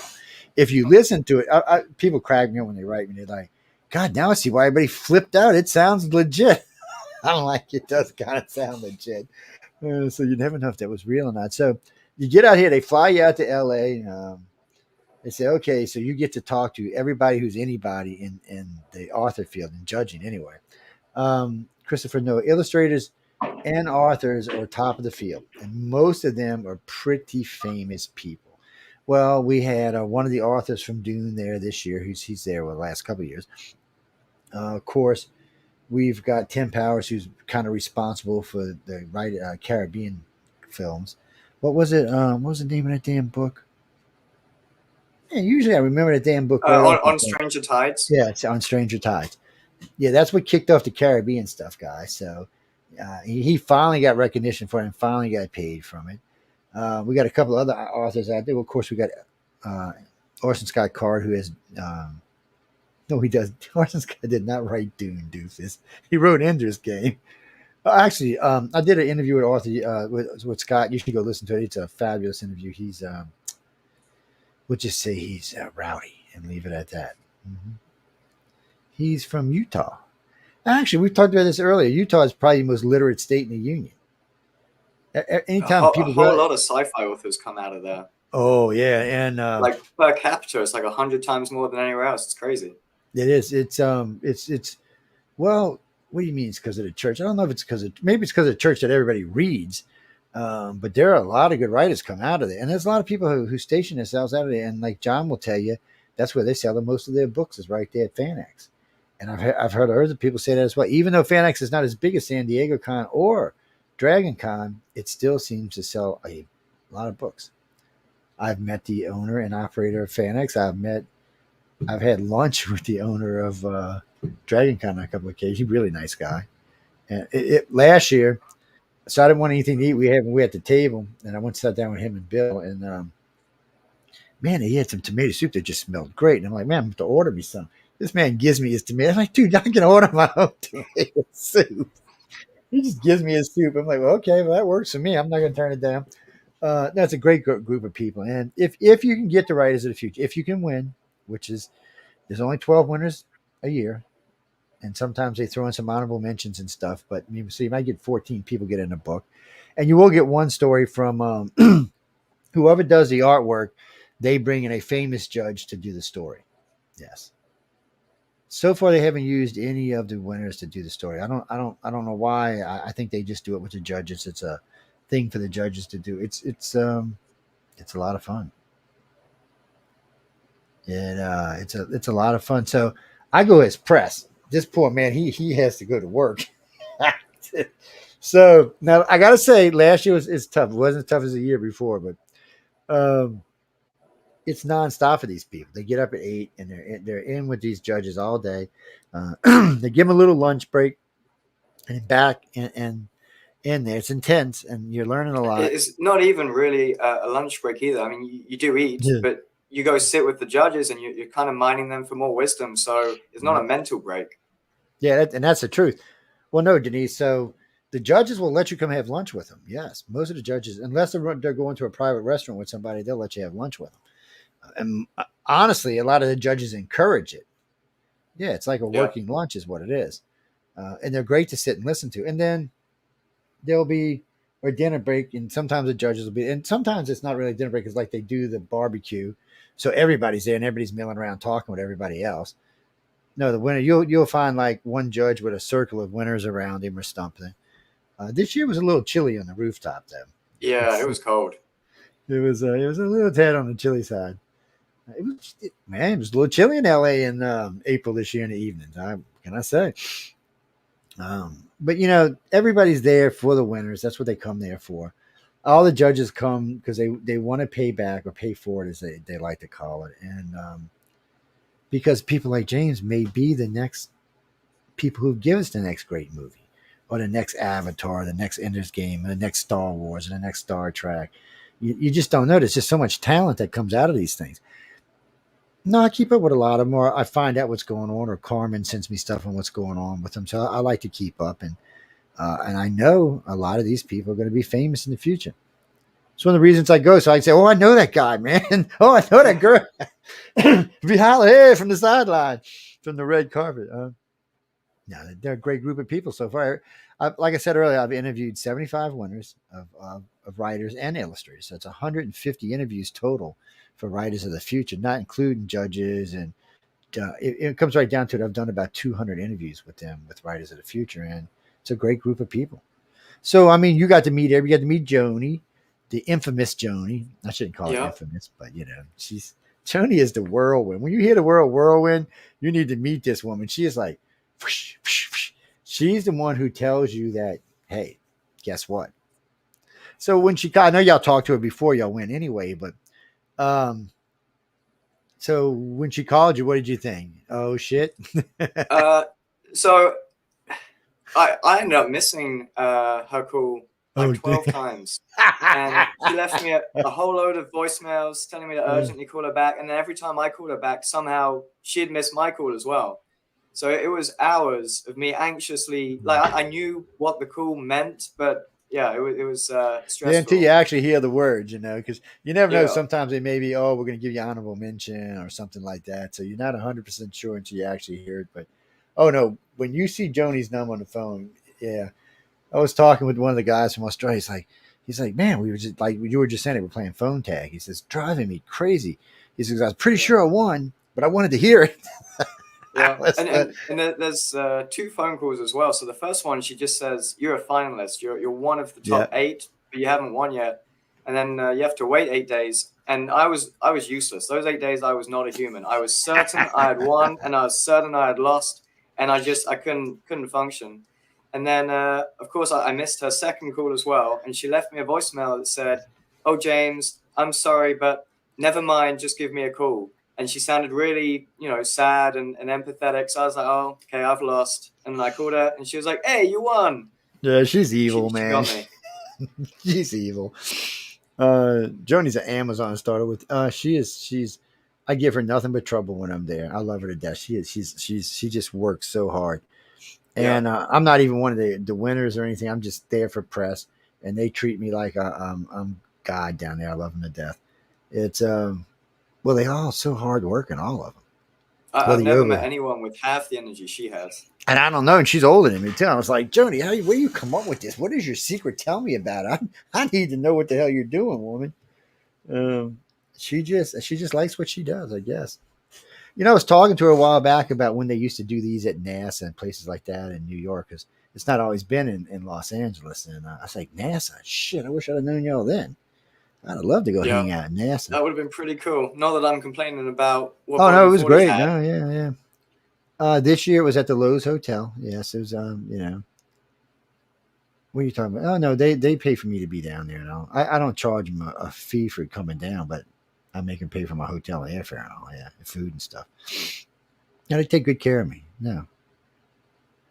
Well, because I'm benefiting from it. I'm getting a lot of good interviews and a lot of good stories. And like what James was saying, stuff like that's great to hear because you're not going to hear it anywhere else unless you catch it on one of the shows. Well, John hosts Writers of the Future. Well, he hosted, let me rephrase that. John hosts Writers of the Future, the radio TV show, and he also hosts the gala, the conference. What are you talking about? Oh, when I just said, he is the big boss. He's president of Galaxy Press. Emily is vice president. And Emily takes care of all of that. No. John goes off and does what John's going to do. Emily runs the show. Well, John would tell you that too. He wouldn't even deny it. No. That's her job. Fantastic. Oh, they are. They're great people.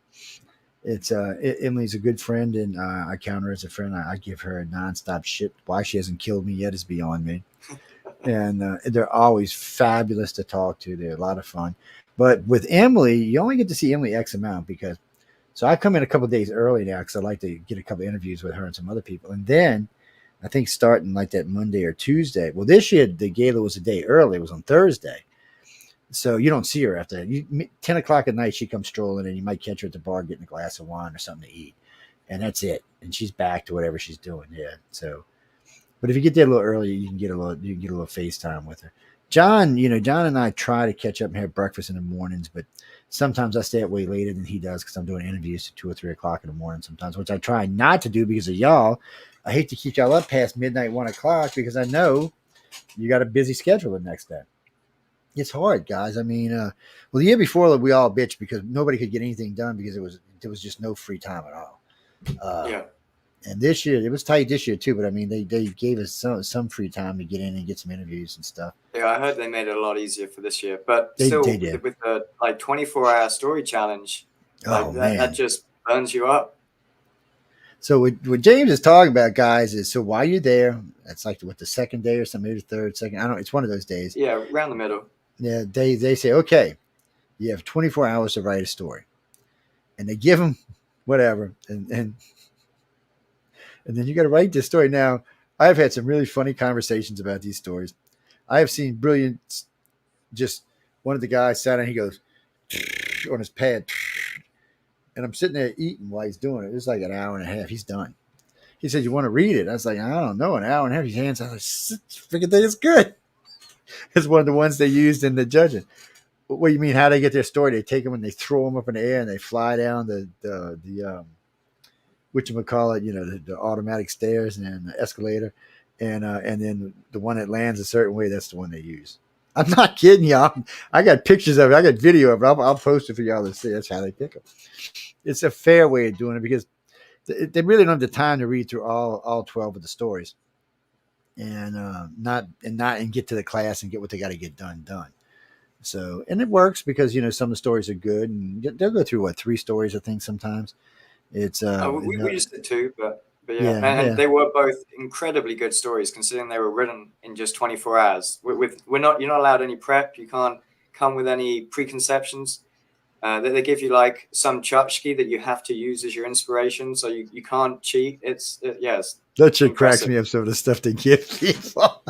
Yeah, I got a broken seashell. I had no ideas from it for hours. It was only they suggest that you interview a stranger for ideas. So I went out and I met the loveliest homeless lady, and she just poured a story into my head. Like she didn't tell me a story, but just talking to her germinated ideas, and it came out so easily. One of the easiest stories I've ever written. It's and see, that's the thing. I mean, talking to people, we're going to let John in a second. It's but talking with so many of the winners. I mean, some of them, I like to tease. Some of them say, "Okay, so you wrote it, you threw it away, didn't you?" Yeah. You wrote it again, didn't you? Yeah. And then so many of them told me at 5 o'clock in the morning, or because different mediums for different folks, but it's just so funny because I mean, there's a couple of them told me it was right up to the wire before they turned it in, and then some of them, of course, got it done quickly, and then there was in betweens, and. But yeah, and because you get it, and then you go, you eat or do whatever, and you're thinking you got to get this story written, and all of a sudden the time is just click, click, click, clicking away, and you still ain't got nothing. You're like, oh shit, what am I going to do about this? I watched a couple of them panic pretty big, which was so 3 years back or 2 years back. Tim Powers catches me.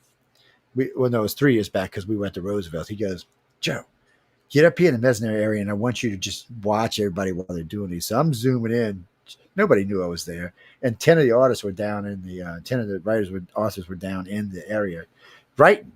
So I'm up there, videotaping video.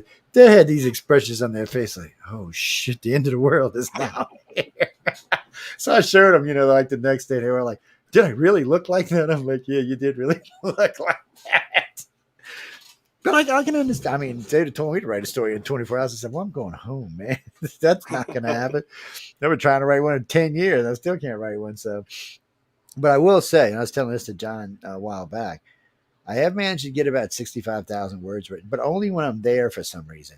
It's There is a special magic in the air for sure. Yeah, there is, and plus a lot of the stuff is fresh in my mind, and to be honest with you, I get ideas from y'all, because I already know what I'm writing about, but there's so many things I don't understand about being an author, how to truly write something.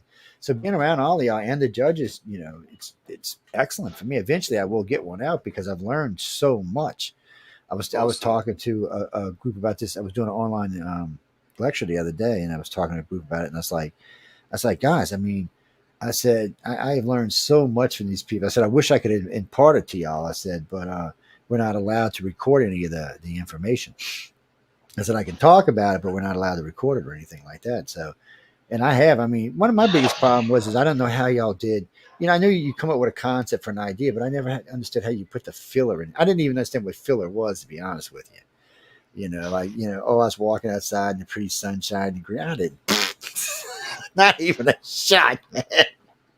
And I asked so many artists, so many illustrators, and I mean, so many authors about how the hell do y'all get past this? I mean, how do you do it? I mean, is it the whole thing in your head and that's just how it comes out, or? Honestly, it's been like a changing process the whole time. What I do today is different from a couple months ago, and etc.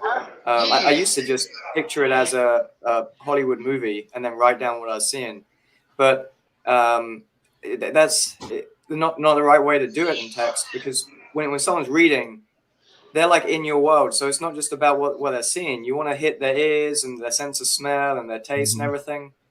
So I just try to get inside a character's head and hit the reader with all the senses that I can, as much as I can. Yeah, well, that's a great way of doing it. I mean, that was some of the stuff I just didn't understand.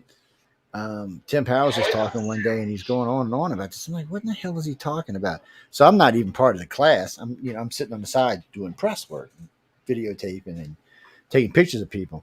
And I just asked Tim. I said, I'm a layman idiot. Can you please explain better? Which the whole front row was glad I asked, because I didn't know what he was talking about. And he broke it down, and I was like, Jesus, well, I actually understand what the hell we're talking about now. And then I've been real fortunate too, because I've talked with a lot of the judges, and I know some of them better than others, but they take the time to yap with me, and then they don't have to, because they know what I'm there for. And they also know I'm friendly press too. I'm not there to be hostile or anything, but I am there so that they could so they can get their stories out as well. But it's fun. I mean, it's. I watch all y'all. I enjoy it. I watch y'all. Most of y'all enjoy. I know there's some panic. Don't get me wrong. I've seen some. Holy shit! What did I get myself into? Yeah, but it's a fun panic. It is a fun panic. It really is. And then I've watched not just the authors bond with each other, but also bond with some of the illustrators. So I was going to ask you, who did your? I didn't look. I should have looked. Who did your illustration? Mei Zhang. And she that. just did the most incredible job. It's just absolutely amazing. It's more like what I imagined than what I imagined somehow. It's just incredible. She's good. She was good. I like Mei and I did a couple of interviews. She was very upfront and very forward. At first, I thought she was going to be kind of shy. And then, I don't know, I asked her something, and she just was gone after that. I'm like, well, cool. I like interviews like these. And because she really wanted to express how she came about, because I asked her about her artwork and how she came up what she did. And a lot of times when I ask them about the book, they say, well, I'll read the story and this is just what came to my head. But she was actually a little bit more detailed than that when she did her explanation. So you meet some really good ones. What's that, Jimmy Lee? Oh yeah, you're talking about April Solomon. Yeah, she's great too. She's hilariously funny too. And she's last year, not this year. Yeah, she was there this year. She was at our booth yesterday. Yeah. Oh, April's a handful. Is all I can tell you. She is. She's good at drawing dragons too. Yeah, she'll give everybody a run for their money. Maybe not Larry, but she'll give everybody else a run for their money. But I enjoy watching them. I really do. So I mean, so you got to walk in at the reveal and see it. I mean, did you recognize it right off, or were you like, oh shit, where's mine at? So at this point, we just finished the 24-hour story, and the previous nights I hadn't slept much either, because I had so much writing mojo in me. As soon as we finished class, we talked to the judges for a few hours, and then I went back to my room and wrote for a few hours. So I hadn't slept in days. And we went in there, and there was all the press and like local politicians and stuff, just a lot of people. And I immediately went to it, and then I saw it was mine, but there were 11 others I hadn't seen. So I had to like be doubly sure. I had to, leave it and go check the others. And it was crazy, but yeah, it was wonderful. So it's going to be hard to see it in the light I got, people. This is the one he's talking about. Well, let me get it back some so y'all can actually see it. Yeah, see, it's not going to show up good on this damn camera. But if you got the book, guys and girls, you can go pick it up. And it's a shame that it won't come in on my camera the way I want it to. Well, I'm using this camera. I know what you're talking about, Christopher, but that's on the other computer. That's not on this one. Yeah, no, because that one we do a different kind of video feeds on. But yeah, she was interesting to talk to. She seemed like she had a good control of color, which I really like. And then, and anytime Echo tells you something about somebody, you're like, really? Because she's not really big about handing out compliments. That's not the kind of judge she is. It's one of the things I like about it. As a matter of fact, ladies and gentlemen, we're talking about Echo Churn. She actually hosts a show on this network called The Professional. It was actually before this one. And she's a very talented artist. So is her husband, for that matter. But she's a very talented artist herself. Yeah, she'll give you a run for the money. One day, John's going to let her do the cover. I know. You see how I plugged her, man.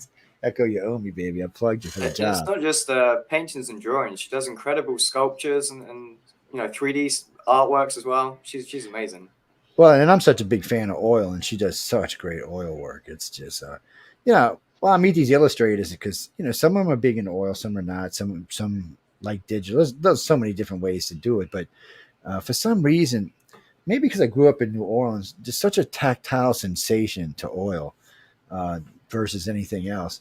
Well, no, ladies and gentlemen, any really gifted artist can put it on any medium and make it look good. They just got to be good at what they do. But I prefer oil. So there we go, right there. That is. These were both done by Echo. Oh, I forgot about that. Damn it. Those were good too. Yeah, that was the COVID year, wasn't it? I knew I was forgetting about some really good things she wasn't listening. This is the same person a year later. Yeah, she's a good thing she wasn't listening. I'd be catching trouble from her. So the girl's trying to wear you out down there. John, I know you know James. So John's out there in Sandiego kind of getting in trouble. He was. We just did a little over an hour tour walking up and down the aisles here. Yeah. It's one of the biggest conventions in the United States. A group of the Valkyrie picked him up and was chanting John, John, John. Don't even start with me. Oh man. Oh, so what's that, Denise? Denise is going. So what you got coming up in the future? What kind of work you got? Where can she find? Well, you can find the one we were just talking about right here in book 40. But do you have it out separate yet, or? Yeah. So I have a website, jd-writes.com. Writes like typing, not versus left, whatever.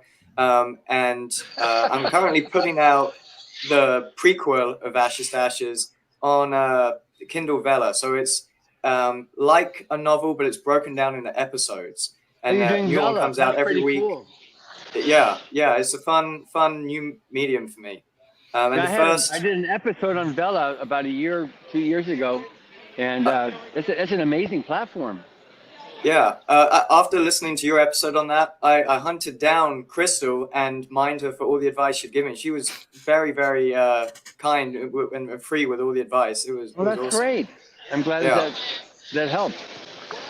Yeah, it was awesome. And that's free for the first 10 episodes, but I've only got 4 out so far, so they're all free. And I'm working on a sequel, a novel to come after the short story as well. But that'll be just one set novel as a standalone, not an episodal thing. Yeah. Oh, that's great. It's Pete, what were you saying? No, John's at San Diego Con. No, I'm aware James is. He might be in Alaska as far as I know, but I know where just outside DC. Oh my God, you're outside of DC. I feel for you, my brother. Don't get me wrong. I actually love DC. I'm probably one of the few Americans that actually really loves DC, and I've been there many times.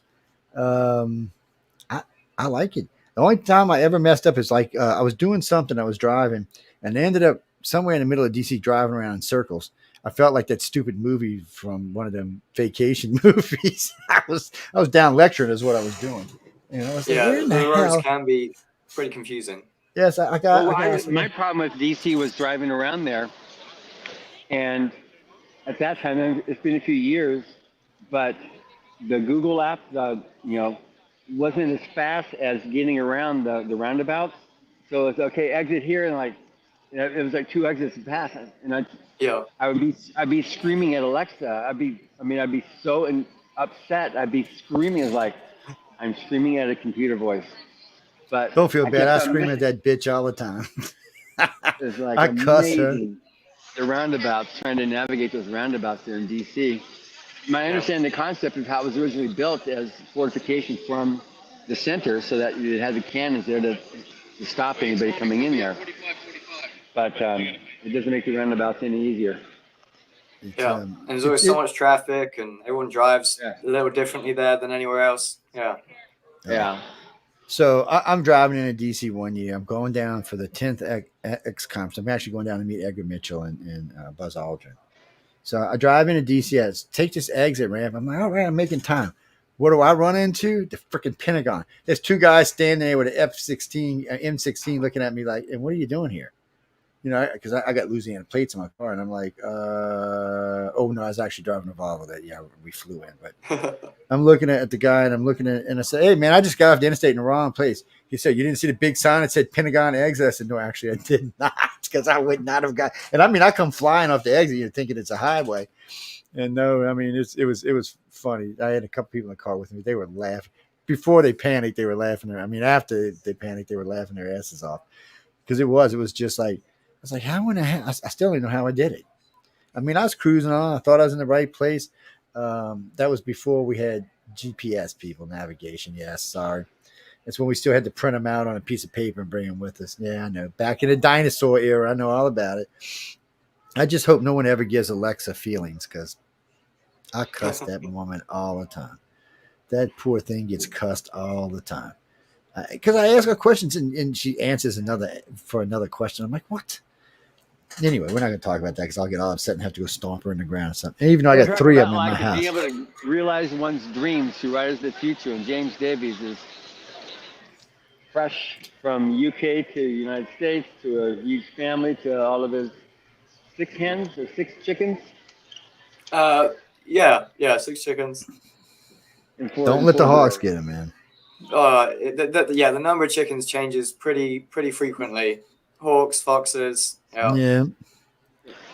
They get eaten, that's for sure. They my neighbor across the street's got 4. I said, dude, we're kind of rural, but not really rural. We're in between 2 cities.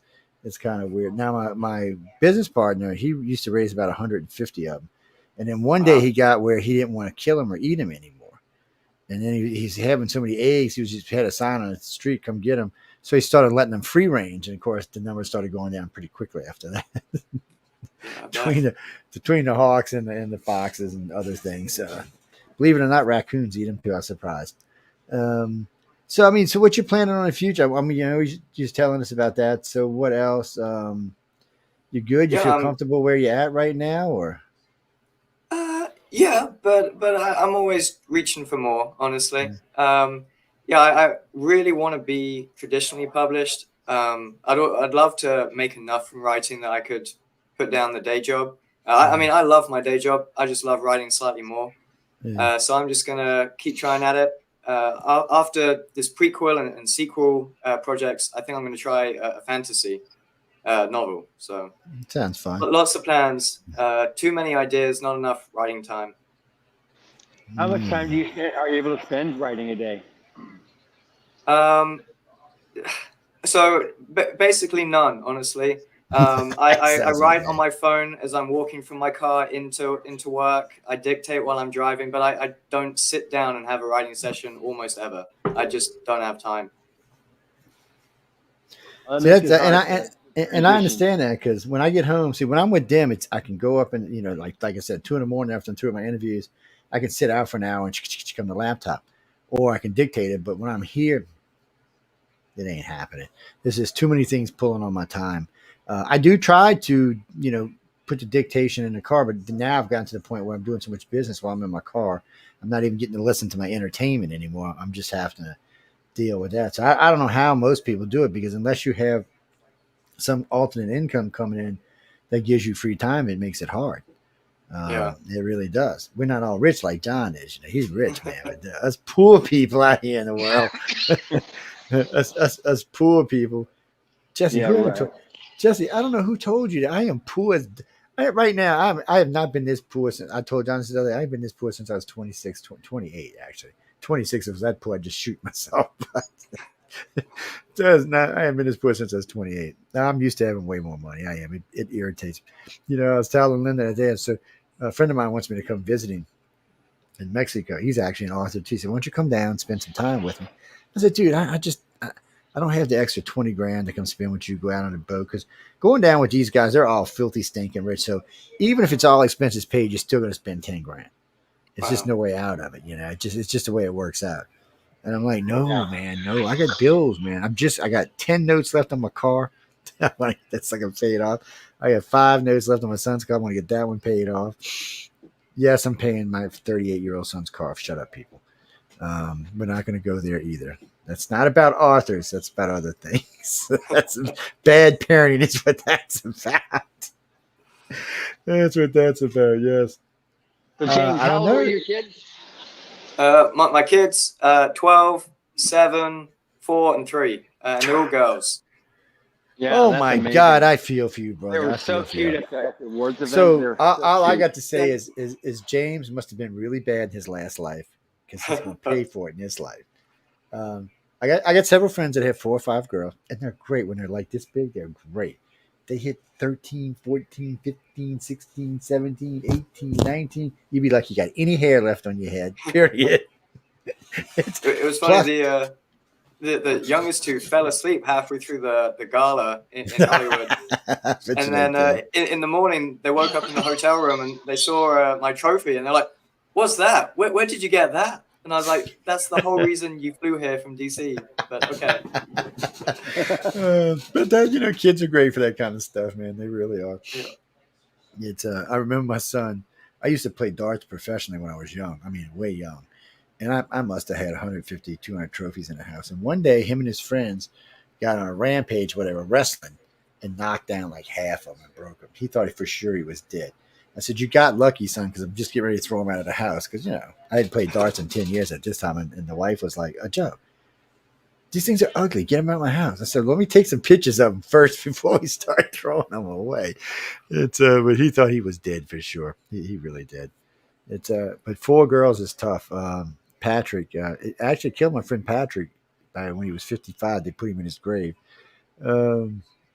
Because, in the old days, they'd always tell you girls are way more expensive than boys. And that was true back 10, maybe 20 years ago. Today, it's not true. Boys are just as expensive as girls. Brianna Winter just came by. Hello!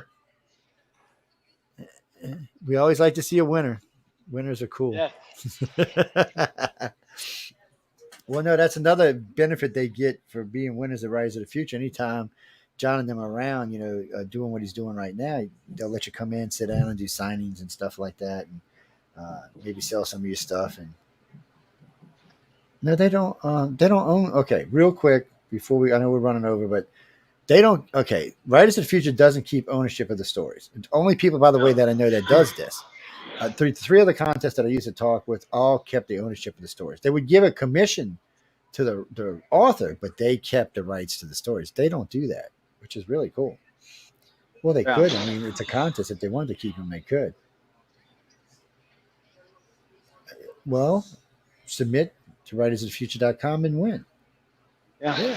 John wants to see. John loves seeing new faces. Exactly. I don't know about James, you. How has Rise of the Future benefited you, James, as a writer? Oh, it's been huge. I learned so much from the workshop, and actually, before I even won, it did so much for me as a writer. It gave me a drive to write all the time, because there's 4 quarters to the contest every year. So every 3 months, I had to write and finish a story, so I had something to submit. So it gave me that drive, and I found the Writers of the Future forum, which is online and that's free, and it's filled with incredible writers that taught me how to write. Because when I started submitting, I was awful, and now I'm less awful. And No, you're actually pretty darn good because you won. Thank you. And just, yeah, so much from it, and exposure, and just so many connections made at the workshop and outside it and everything. It's just, yeah, more than I can explain, honestly. That's good. I think people need to know that there's a sense of unreality, that, well, that's James or that's whoever, that's not me, and that people, because I do that on the podcast when I do these interviews. People see the interviews with these amazing authors. Like, well, that's Kevin Anderson. He's like, wow. Well, when you get these famous authors, their journeys, all of a sudden you go like, really? That they're no different than you are. Like, your journey right now, you hit the level that you've hit so far.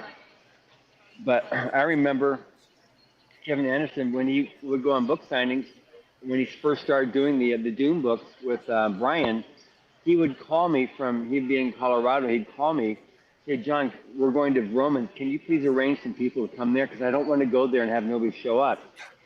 And so I'd load up a couple vans worth of people and come there to be at the book signing and buy books and stuff.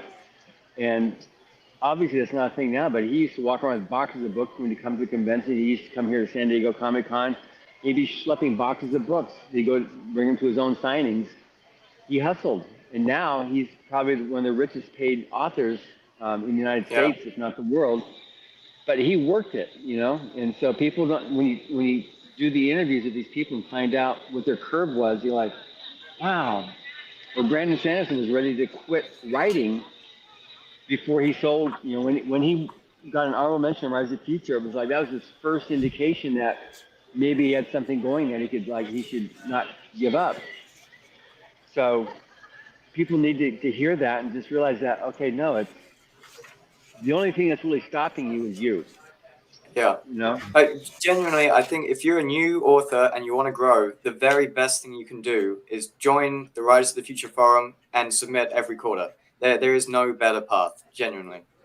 Yeah. Not unless you're a millionaire and you can pay for private lessons with Brandon Sanderson. So guys, this is why Arthur should be glad for typing. Yeah, this is the autograph. Now you got me. Come on, camera. There we go. Get back here. Look at them handwriting, them signatures, man. Look, I can't read half of them damn signatures. These are very famous judges, by the way, those signatures you see. It's a good thing for typewriters, is all I got to say, or other. Well, it's also a thing, too, that part of the training that they get, too, is when you do your signature, you don't use your real signature. You make up your autographing signature. So you don't want the same one you use for your writing checks and stuff, because people will copy that, and they can then impersonate you and embezzle whatever money they want to by learning your signature. Yeah, so it's funny. It's funny you said that, because when I set up the station accounts, my signature is different than the one I use for my other business and everyday stuff. And I remember they called me and asked me, he said, "Is this your real signature?" I said, "Yes, for y'all, that's my real signature." So I took a picture of the one that I use for the bank, and then I said, "This is y'all are my other bank. This is the signature I use for y'all." And he said, "Why?" I said, "Because I'm doing public media here. I don't want to sign with my real signature." And he's like, "Oh yeah, I guess that's a good idea." I said, "Yeah, because you're going to see a lot of my handwriting on a lot of stuff." So I was kind of like, we better just go with a different one. I forgot who told me. There was some old timer told me that. Somebody off. I think it was Art Bell actually. And actually told me that before. It was surprisingly difficult at the book signing to make up a new signature and then get it right and the same over 400 times in a row. Yeah. And there's just this like steamroller of books coming at you because everyone's signing them and passing them on. It was crazy. Yes, and some of the judges are way faster than other ones, by the way. So yeah, I still remember they'll get little like stoppages and it's just so Kevin funny. And Echo are brilliantly fast. Oh yeah. Echo sounds like warp speed signature, man. She's like, so does Kevin. They both do. Yeah, they do. They're quick, and you can tell. And then some of them are just not as fast, and some of them want to piddle. But they help a lot. I mean, putting you to the page you need to be on, where you need to sign and everything. So it does make it a little bit easier. And everybody Christopher, we're actually talking about the people who work there from Author Services and Writers of the Future. They do a lot of this work so that it makes it easier on the authors and the judges. Oh, I should say the illustrators, authors, and judges is what I should say. I'm bad about leaving the illustrators out. Yeah, shame on Joe. But what do you mean when I said no? I'm actually closer to some judges than others. Yeah. Well, just same bad habits, I guess. We'll leave it at that. So James, where are we going to see you at? I mean, you're going to be. So you're in DC, man. You should be always signing. You got DC, Maryland, New York, Philadelphia. I'm not making it to Atlanta. I've got to earn back some PTO after April. But I'm going to try and get out there. There's a conference. I think it's called Capclave. That's in Maryland in September that I'm going to go to. But that's it on the books for now. Yeah, we'll make sure that if you need more stuff, more promo or cards and stuff like that, we can send that to you. Just write to Joni, and she'll get it sent to you, so you can have it on the freebie tables and stuff. Yes. Yeah, the last time I ordered books off you guys, I think I got 500 bookmarks, and I'm doing a good job of putting them into everyone's hand I can. But that's a lot of bookmarks. Mm-hmm. Yeah, well, if you go to a convention, you'll burn through those pretty fast. And then also, if you need help on getting onto panels, we'll help coach you how to do that too. Yeah, because every time I go visit them, I bring 200 business cards with me. Last year I brought 300. They're gone within 2 days.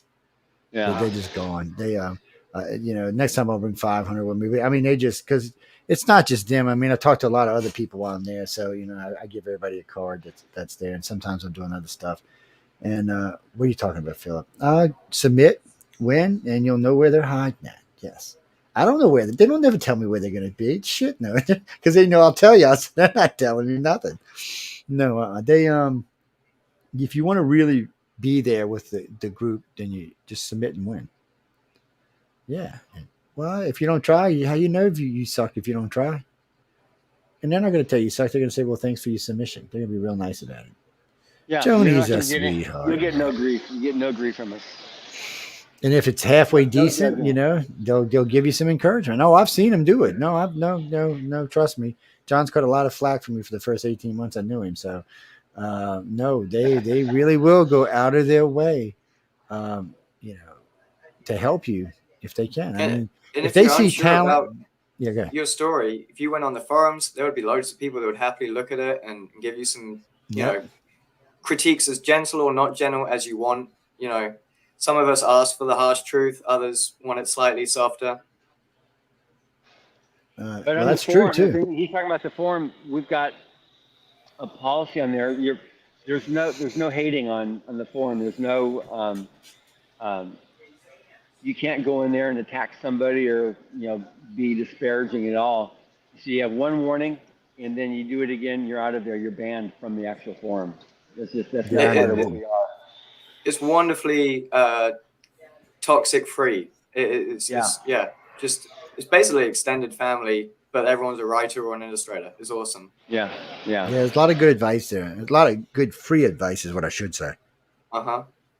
Well, you got to remember, guys, y'all out there listening. A lot of people pay big money to go learn how to be an author or an illustrator, and sometimes it makes a difference, and sometimes it don't. But I will tell you this. If you can win this and come down there and hang out with these particular judges, it will change the way you do things. You get and it's not just about your style of writing. It's about how the business works. They give you things to help you understand where you should be and how you should be as far as money goes. What certain tips about certain types of writing. I mean, you just have some of the best writers in the country, for that matter, in the world there, and it's just a wealth of information. Yep. Like I said, if I can learn it, any of y'all can. Let's just be honest about this, because I'm as dumb as a box of rocks when it comes to being an author. Before I met John, I did a lot of interviewing of authors, but I really didn't pay all that much attention. Shit, now I know their damn slang. I caught myself in a freaking interview the other day using it. The guy said, "Well, you must be an author." I said, "No, I just hang out with a bunch of." He started laughing. This guy started laughing so hard. He's like, "Really?" I said, "Yeah, I just hang out with a bunch of them." I said, "I just picked it up over the years. That's all." And he said, well, you sure know a lot about it. I said, yeah, because I've been listening to some of the best people in the country. That's why. And that was so funny because these two ladies wrote in, actually called in, and they were like, well, wait, how do I get involved though? WritersFuture.com, people. If I got $1 for every time I said John's ERI, I could be retired. I mean, like 4 times over now, maybe 5 times. Because for some reason, when I do lectures now, whether it's online, in person, or on TV, it doesn't seem to matter these days. Somewhere through that lecture, somebody's going to ask me about Writers of the Future because I've done so much stuff with them now. I was just telling James a little while ago, I have done more than 200 interviews with y'all now. Wow. So I got to thinking about it. So I've done 75 authors, 75 illustrators, and 60 of them were winners. I mean, immediate winners. And then all of y'all and a bunch of other people from over there and the judges did put me over 200 interviews. It's a lot of interviews, people. And generally those are 2 hours. So that's 800 hours. 400 hours. I'm sorry. And my math got a little crooked there. Some Kamala Harris math. I'm sorry. But anyway, wait, did I say that out loud? I apologize. People, don't start on me. I'm in shock is all I'm saying. I'm still in shock. Give me a couple of days to get over the shock. So before we go, I know we got to get out of here, but James, anything you want to tell anybody before we get out of here? If you go to jd-writes.com, you can sign up for my newsletter, and it is hassle-free to unsubscribe if you don't like it. But if you do subscribe, you'll get a free ebook and audiobook for my story that's in volume 40. So you can dip your toe in, and find out what sort of story made it into volume 40 before you go out and buy the full book. And I'd love to be in contact with y'all. Yeah. Drop him a line, say hi. If you could give one piece of advice just for the layman out there who might try to be an author, what would it be? So beginning writers think that a story is about someone with a problem that they try to fix, but it's not. Stories pretend that they're about that. What they're actually about is that person's flaw, the thing about themselves that they need to fix. And their problem that they're trying to overcome just gives them opportunities to fix that flaw. That's it. Go. That's a good piece of advice. John, anything you want to tell him before we get out of here? Yeah, John's married. Go to WritersFuture.com, volume 40. You can read James Davies and his other 11 compatriots that are actually his 12 because he had 2 UK winners as one author, Rosalind Robiliard, Rose and Alice. But amazing stories each year. I always say they're the best. It's the best, but it's just as the competition gets even more acute over the years, with more people entering and over 170 countries now we have entries from. So it's just you're guaranteed that when you read a story from one of these winners, it's mind blowing. It's just these really are the best of the best, and James Davies is one of the best of the best. No matter what he wants to be able to tell you with this standard author humility. But he would not have made it in Rise of the Future if he wasn't one of the best new writers out there right now. So definitely get Rise of the Future Volume 40. But also we have lots of really good specials on all the other volumes as well. And if you're not familiar with L. Ron Hubbard's books, I highly recommend it. He was more than amply qualified to have implemented this contest and created it 40 years ago. So writersofthefuture.com. It's a one-stop shop for all things creative writing and art. Yeah. And by the way, L. Ron Hubbard's got quite a few short stories that are really good. Before my pad got wherever it went off to, even though my other pad can seem to find it, nobody else can seem to find it. There was a ton of stories in there that I was listening to. Some of them I actually read, but there was a ton that was in audio form. There's just a lot of good stuff in there. He's a very talented writer. And it's actually, what I liked about it is the amount of satire in some of his books, and even in things like Battlefield, or especially like Mission Earth, parallel to today so well. It's kind of creepy. It's almost like he knew what was coming ahead of time. I don't want to sell it like that because it's not probably what it really was. But when you listen or read some of the stuff, you get a sense that he had a good idea where humanity was heading even 40, 50 years ago, 60 years ago. It's amazing to me because there was a lot of people who said they knew where the future was going, like where my freaking flying car is, by the way. This flying car is still pissing me off, people. I want a flying car before I die, people. Let's get on this. But anyway, the reason I use that is there's so many people who made predictions that never came true. And he never made any predictions. He was just writing himself about, the stories themselves, but it really rings true in today's world. And as I'm going through Mission Earth, there's quite a lot of satire in there that really fits very comfortably with the current environment, not just in this country but on the planet. So check it out. You can't get the audio, but you can get the book. You can go buy it. It doesn't they got it in paperback, a little baby version, whatever y'all call that, and y'all can go get one. And I don't know what we're giving away for Christmas this year. Don't bug me about that. It's 6 months away. Don't even start on me about that. Maybe we'll give James. Oh no, James is married. We can't give him away. So it's well, no, we did. It was not this year, but last year we did dates. We gave away dates of semi-famous people. That's what I should say.